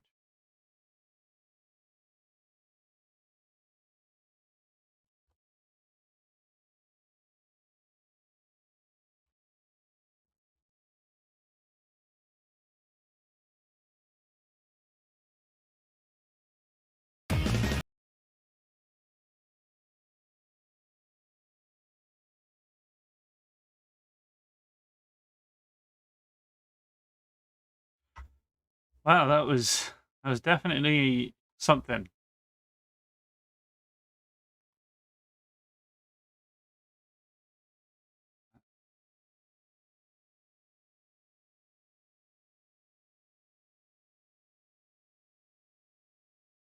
There's an English dub.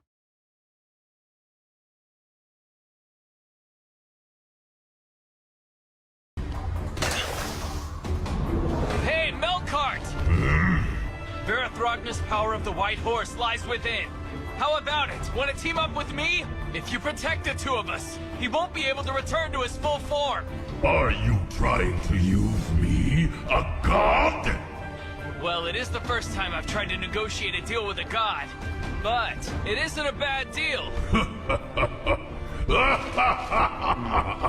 Very interesting. Very well. Seems like I need some sort of,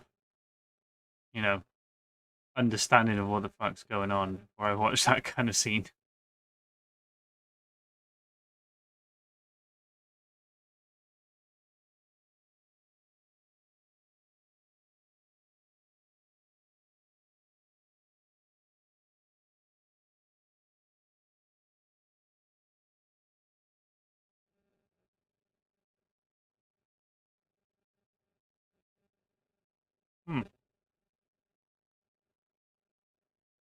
What's a 2-minute review? Campione is the word given to a person who has defeated a god. Well, I didn't, and now there's an entire anime series about it, so I watched it. The series I am talking about is Campione. It's about Godo Kusanagi, a young teenager from Japan whose grandfather's just passed away, which is kind of sad, but he's out fulfilling his grandfather's last wish, and on the way he slays a god. Bit of a mixed week for him. Godo Kusanagi is tasked with returning an ancient artifact to a friend of his grandfather's who lives in Sardinia. Godo, having slayed the god of war, is imbued with all these magical powers, which make him a Campione. And that's pretty much the setting for our story. However, things go a little bit awry when he meets Erica Blandelli, who is a knight of the Copper Black Cross. And she really wants that artifact off Godo. And so she, points a knife at him. Hurry up! Are you mugging me? She starts off as this person who absolutely hates Godo, and as the series goes along, she becomes his greatest ally. I can explain more about the plot of Campione, but to be honest, that's pretty much it. The series revolves around Godo defeating various gods. The other part of it is that, along the way, he gets some friends to help him out. Friends who are girls, and kisses them. Now, I will say this right here and right now, the people who animated Campione really know how to animate kissing. Now, on face value, it might seem like Campione is just a harem with gods in it. But Campione does have some charms to it, which I quite appreciated. One was that to defeat gods, Godo has to actually give the god a history lesson. Now that might seem weird, but what he would do is he'd undo their magical might by telling them all the secrets that they have. And Godo does this in a really cool way. I know they take like a creative license with the history of some of these gods, but it was really interesting to see how he connected the dots and then the person was like, "Oh no!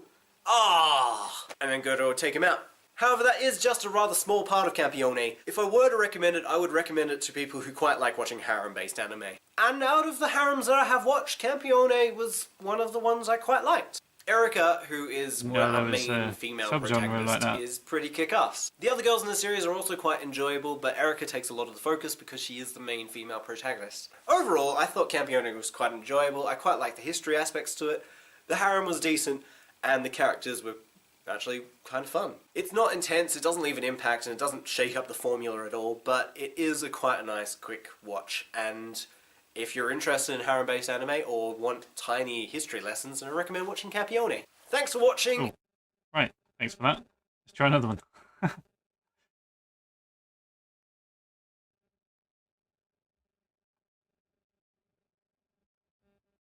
Oh, can I get a random list? Yeah, not gonna try that one. Can't tell why.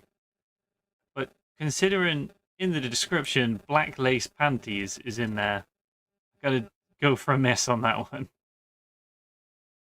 How do I go to the next one?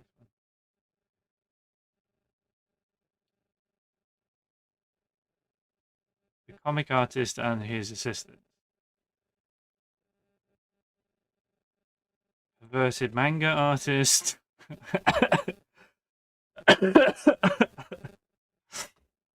Okay, so we're here doing the lore of the land, just trying to find a random anime to look into. The one we did recently was Campione. One just before that was House Husband, where he's a Yakuza member and became a house husband afterwards, which was pretty fucking funny.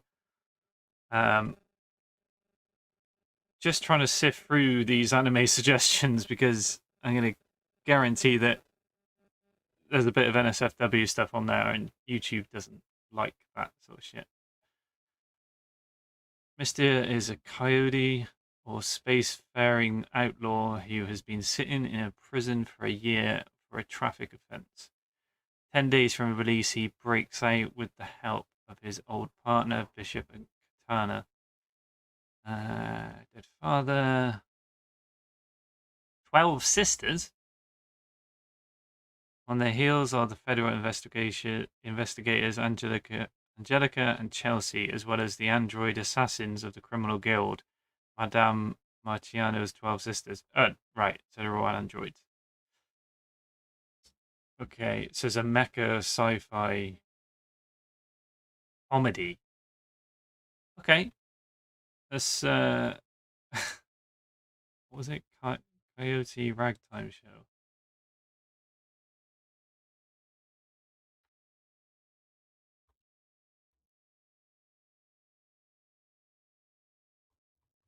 Right. Not spelling it right. Yeah. Coyote Ragtime Show.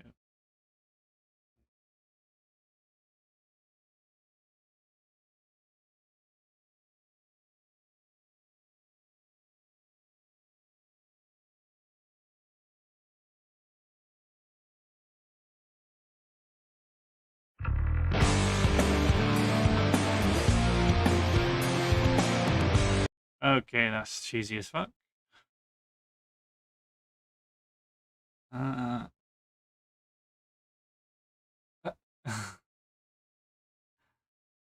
Anime archaeology. This has to be good. Has to be by the title, right? And welcome back to Otaku no Video. As always, thank you very much for joining me. Where today I'm reviewing Coyote Ragtime Show, which feels to me kind of like Cowboy Bebop's younger brother. I mean that as a compliment. Cowboy Bebop was a rare alignment of all sorts of positive forces, and Coyote Ragtime Show's crew appears to be going for a similar vibe. A big action show set in space with a small-time crew on the shadier side of the law going after a big score. Coyote Ragtime Show is instead centered on a heist, and it forgoes Bebop's episodic style in favor of a fast-moving story arc with a mad cast of characters. You have the larger-than-life leader, the hotshot pilot, the nervous techie, and the strong-willed little girl. Facing them are an implacable detective, her naive assistant, a cruel space pirate, and a dozen gun-toting android girls who all wear gothic Lolita outfits. I know! And that highlights the big difference between Coyote Ragtime Show and, say, Cowboy Bebop. Coyote has a much lighter tone that feels more like an early James Bond movie. Think of a show that's kind of all mushroom samba, but with a long plot. Now, I realize I'm spending a lot of my time here comparing Coyote Ragtime Show to Cowboy Bebop, and comparisons are usually poor reviews. I'm doing this because Ragtime Show came out a few years after Bebop, at least over here in the West, and it was panned by a lot of viewers for being too much like Cowboy Bebop. First off, isn't that an endorsement? Secondly, Coyote Ragtime Show is best appreciated on its own. It's in the grand tradition of Lupin III and Outlaw Star. Big, bold stories with big, bold characters. Are there serious moments? Absolutely. Do the characters evolve? A little. Do the writers make points about life and living it? A couple. Meanwhile, you get spaceship battles, grinning crooks, gunfights, ridiculous disguises, and daring escapes. What actually struck me most about Coyote Ragtime Show was the quality of its editing and direction. Quiet sequences move at a leisurely pace, while action sequences jump from shot to shot, which is very expensive in animation, and they just drive at this relentless pace. The art is also held to a similar level of quality. The characters are rarely off-model, and the colors are bold but not garish. Interestingly, the series kind of alternates between stock anime poses and more naturalistic movement.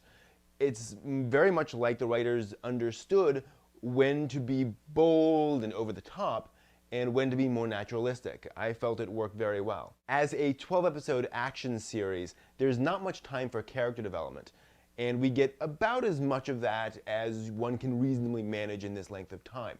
This is good. One should. It's an action show, and it delivers on its action without trying to spread itself too thin. The story does build towards a big showdown climax at the end, although sadly it glosses over the big heist's details. For me, a lot of the fun of a heist movie is in knowing exactly what should happen so you can watch it unravel at the end. However, this show is more about the characters in action and seeing them reacting to things, so it works out. This is all set in a future that borrows intelligently from futures that we're all familiar with. There are space colonies that could have come right out of Gundam, and there are spaceships that would fit comfortably next to those from Cowboy Bebop or Outlaw Star. This is good. There's no time in this for a lot of complicated world building. It's an action story, so it focuses on its strengths. The tone does grow darker as the series reaches its conclusion, particularly as various vendettas and such all come to a head. It's actually one of the things that impressed me most about the show, is that it runs headlong towards its ending, pulling characters along with it. Is it Cowboy Bebop? Of course not. Nothing is. As an action-adventure heist story, though, it does execute that genre perfectly. Okay, so let's see if we can actually find a trailer or something.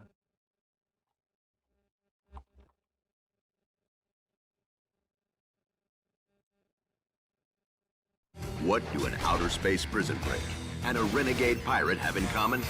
$10 billion. See the That's what. Before he died, Pirate King Bruce already encoded a message leading to the whereabouts of a stolen bounty into a necklace he gave to his daughter. He entrusted her care to his best compadre, Mr., the most infamous coyote in the galaxy. And now that he's freshly busted out of the slammer, Mr. is not only looking for the treasure, but he's ducking and dodging two women who want to capture him and bring him back alive. At least for now. To make matters worse, planet Graceland is set to be annihilated by the Federation government in just 5 days. And that just happens to be where the Pirate King's treasure is hidden. Bullets, blades, bombs, beauty, and babes. If it's capable of destruction or distraction, it's fair game in this chilling, thrilling, killing, blood-spilling ride called Coyote Ragtime Show.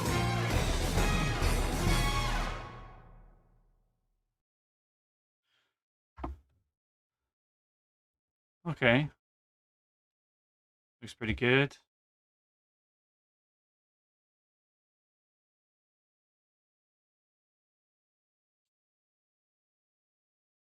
Right.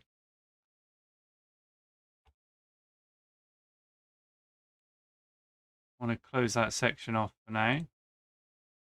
Was only going to do 3 sections, but for the last 15-20 minutes I want to watch something different on my YouTube or something like that.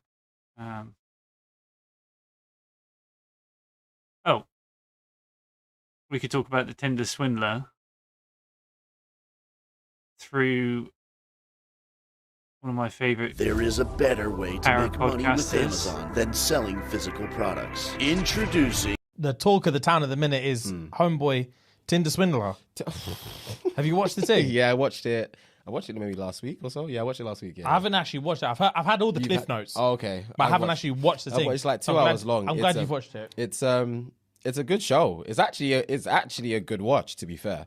But yeah, what did you start? I was going to say, yeah. What did you want to say? So, anyone whoever doesn't know, Tinder Swindler, you can fill in the bits that I get wrong. Yeah. Tinder Swindler, so is a brother from Israel, no? Yes, originally, yes. Yeah, who would basically jump on Tinder and pretend to be the son of a diamond dealer or whatever. Like a billionaire. Yeah, Simon Lviv. Yeah. And what he would do is pretend that he would use the real story of the diamond dealer situation to basically say that his assets are frozen or whatever, but he's still got like these private jets and he's still got all these things. So basically he's creating a vision that he's actually rich as fuck, and then he'll make an excuse for his frozen assets for these yachts to send him money.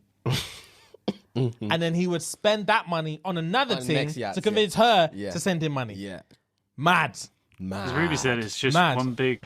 But one thing that, and obviously pyramid everyone's scheme. kicking up a fuss about it, and he got caught slipping because one of Pussy the pyramid chicks scheme. heard about him and then took his garms to sell in it. Yeah. Because he needed some quick cash. So she said, because she was a buyer or a seller or something. Something like that. I can't remember. Yeah, and she just kept the P. That she was supposed to grands and grands to make up the money that she had already sent him. Yeah. Gang for her. Thing is though, this is the way I think about it. I don't know why everyone's vexed.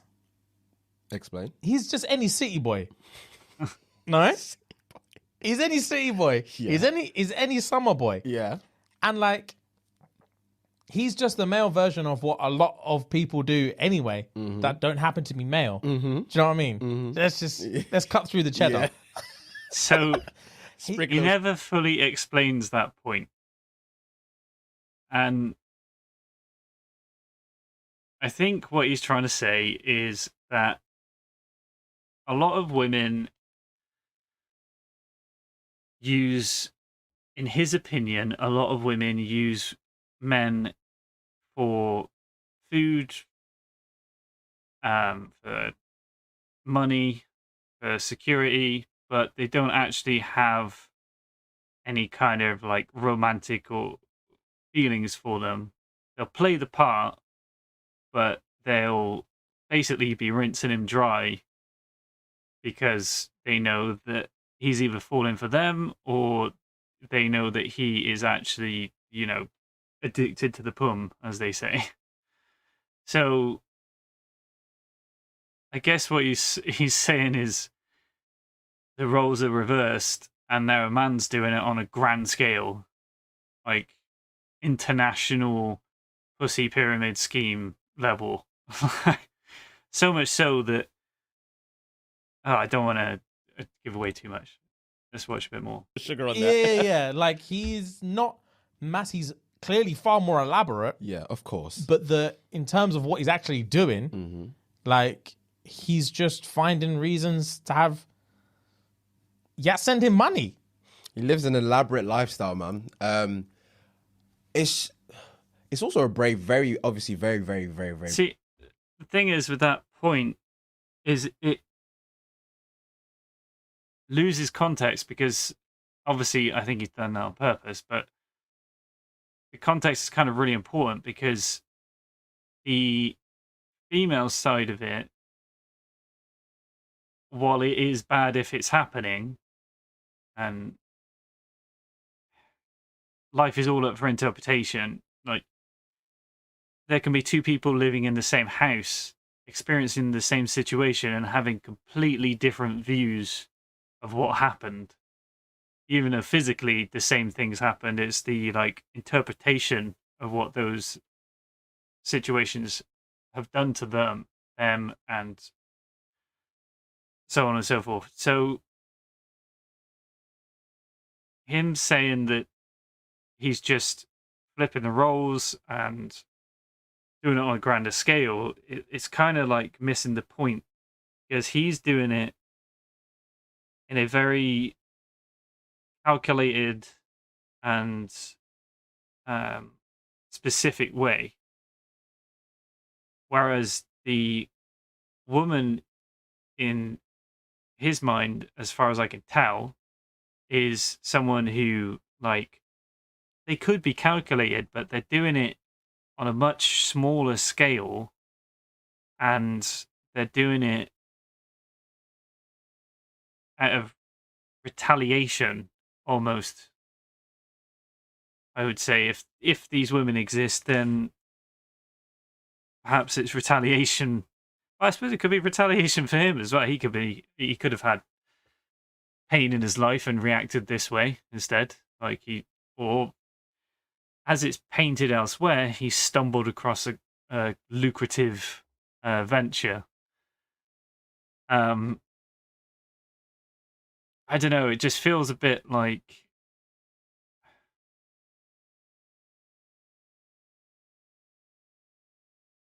when we talk about gendered wrongs, we miss the fact that, you know, just because that person is a man doesn't mean a lot of men are going around doing that same thing. And vice versa for the women, right? So even though they may exist, it's in comparison to what he's doing, it's a drop in the ocean. And we got to look at the level of impact that these things are having. Yes, it's impacting individuals that the women are doing, but the fact that he's on an international scale with 4 or 5 women on the go per month, changing every month, like it's fucking crazy. I just don't understand how he can do it.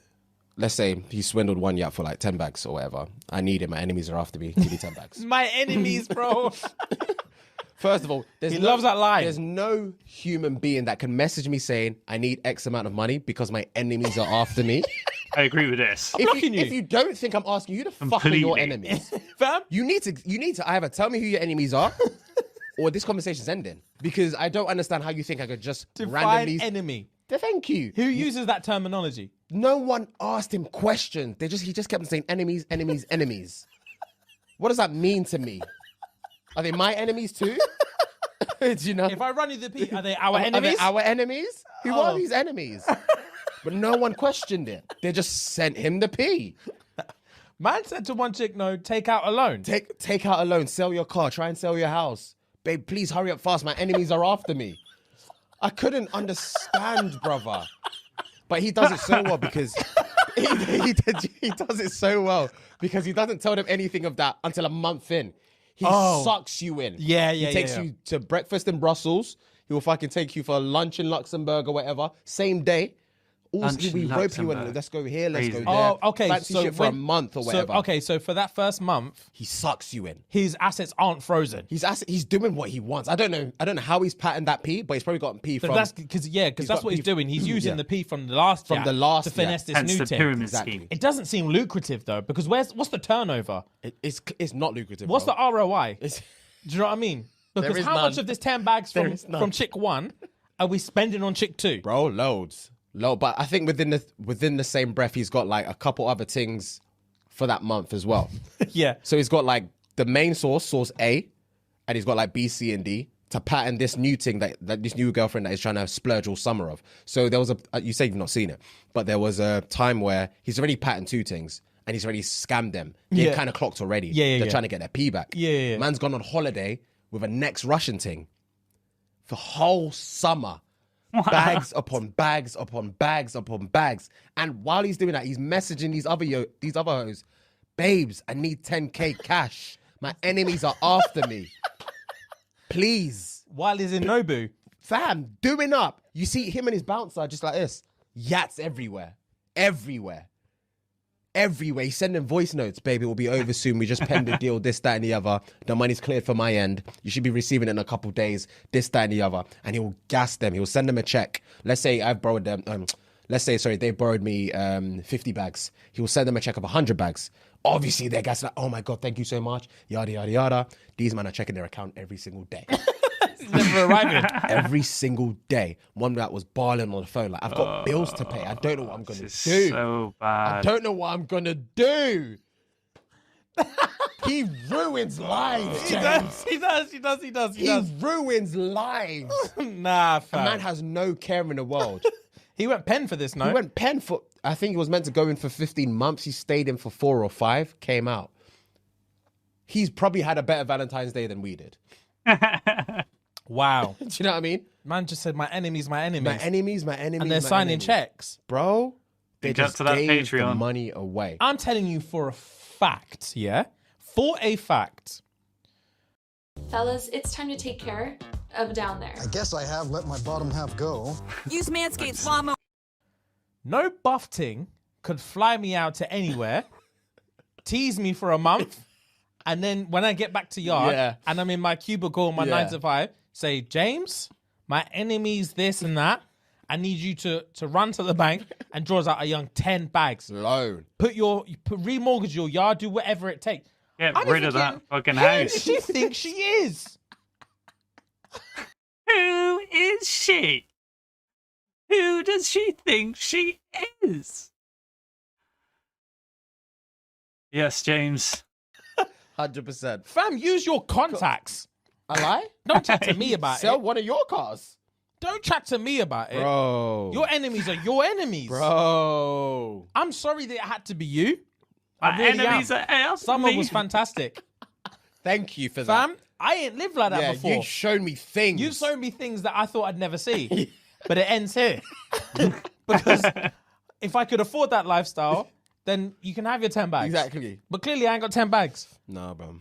Man said sell your car, remortgage your yard, whatever you need to do. He was saying the most. He was saying the most. What's the end game here? Family, he just keeps on doing it over and over and over. Man got out of pen and was doing the same thing the next day. It's like He's got maths. a girl. there. Rate him. It's He's got a like girl, he's got whips, this, that, and the other. He simple was taking a equation. bitch out on a A helicopter. plus B equals C. Family, he's come out of pen. He's come out of pen for swindling hoes. He's worldwide. And Yats is still dating him. Fam? Prestige It worldwide. perplexed me, bro. It Humans just want to feel perplexed me. special, They fam. do. They do. No, yes, of course, yes, they do. But I feel like it's also one of those ones where, like I said, for example, because he ropes you in for that first month, and he makes it seem as if you are literally the only girl in the world. Oh, I bet. But on a different scale. I bet. On a different scale, James. They first swiped for this one of the first chick. I can't remember their actual names. Let's call her Helen. Helen swiped for him, for my man. They were talking for a little bit, and he said, meet me out here for a coffee. At his telly for a coffee because I'm flying to X tomorrow. They met up for a coffee, blah, blah, blah. And he was like, this is weird, but you want to go to, for example, Geneva tomorrow? Let's continue this. Gassed. Obviously, of course. She's never been on a jet before. None of look, you're intrigued Yeah, already. of course. You're there. He's swindling me. Fam. Yeah. You know what I mean? They go to Geneva now. He's got a ute with another chick. We don't even know how that pattern, blah, blah, blah. They're flying out. They're back and forth, back and forth. Dinner here, restaurant there, all of this stuff. Clubs, cars, the works, yachts, seafood, everywhere, bro. She comes back to reality. They're dating now. A few months down the line, they want to move in with each other because that's how close they are. Wow. That's how close he sucked her in.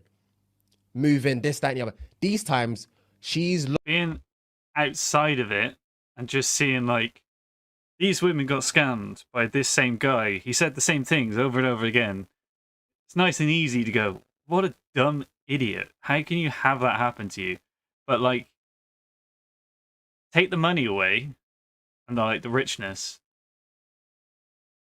You've got, as they said, other city boys or other people who like behave like this. They like pretend to be a better version of themselves to like in excess in the first few months or whatever. And then they move on. They've already got a backup. You were their backup for the other person before that. And it's just a rotating door of different people who all feel they're special and who all feel like there's a connection. And really, you're just being used. And it's a sad state of affairs. But he take it. He takes the crown for the atrociousness and the level of I guess sociopathy. Looking for apartments in, let's say, France, for example. My man's in Germany, for example, doing business. My man's got his next thing, while she's looking for yards in Germany. He's doing up in France. Yeah, he's doing up Germany. He's with doing up Germany thing. with a German thing, while she's looking for yards in France. We're back in Geneva. We're back in doing the whole loop, bro. It's nuts. That's why I need to understand the ROI, bro. It's how much has he got left at the end of this? The thing is, man went from sky high. He was broke in 3 weeks. When the two yats did what they needed to do, to shame and name and shame him. Yeah. Man was a different man. Fam, I heard the voice notes. Voice notes. So he called himself the homeless king. A homeless king, bro. Man, in one picture here, man's all suited and booted, glasses on, looking dapper, bro. Looking, smelling like $1 million. Clean shaven. Next picture, baggy tee, moustache, beard, hair all over the place, slim. Homeless king. That's what he called himself, brother. It was nuts. It was nuts. Yo. Man went to Penn after that, came back out and still does the same thing. You see videos of him like closing the Ferrari door, opening the door for his girl, blah, blah, blah. Bro, helicopter. that's all long. It's nuts to me. It was a good watch, don't get me wrong. It was Sounds a really like good it. watch. But it's just like, wow. He just doesn't have a name anymore. He's just the Tinder swindler. That's what he is. Right, we've been going for about 3 hours now. I think it's time for the end. The end of time. Thank you for joining. Thank you for loving. Thank you for living. And most of all, thank you for joining the spicy sauce of streaming Saturdays with Very Fitting. Remember to like and subscribe. Hit the bell icon. Follow. Go to Instagram. You'll find me on Very Fitting there. Twitch as well. Thank you for your patience with tech stuff, and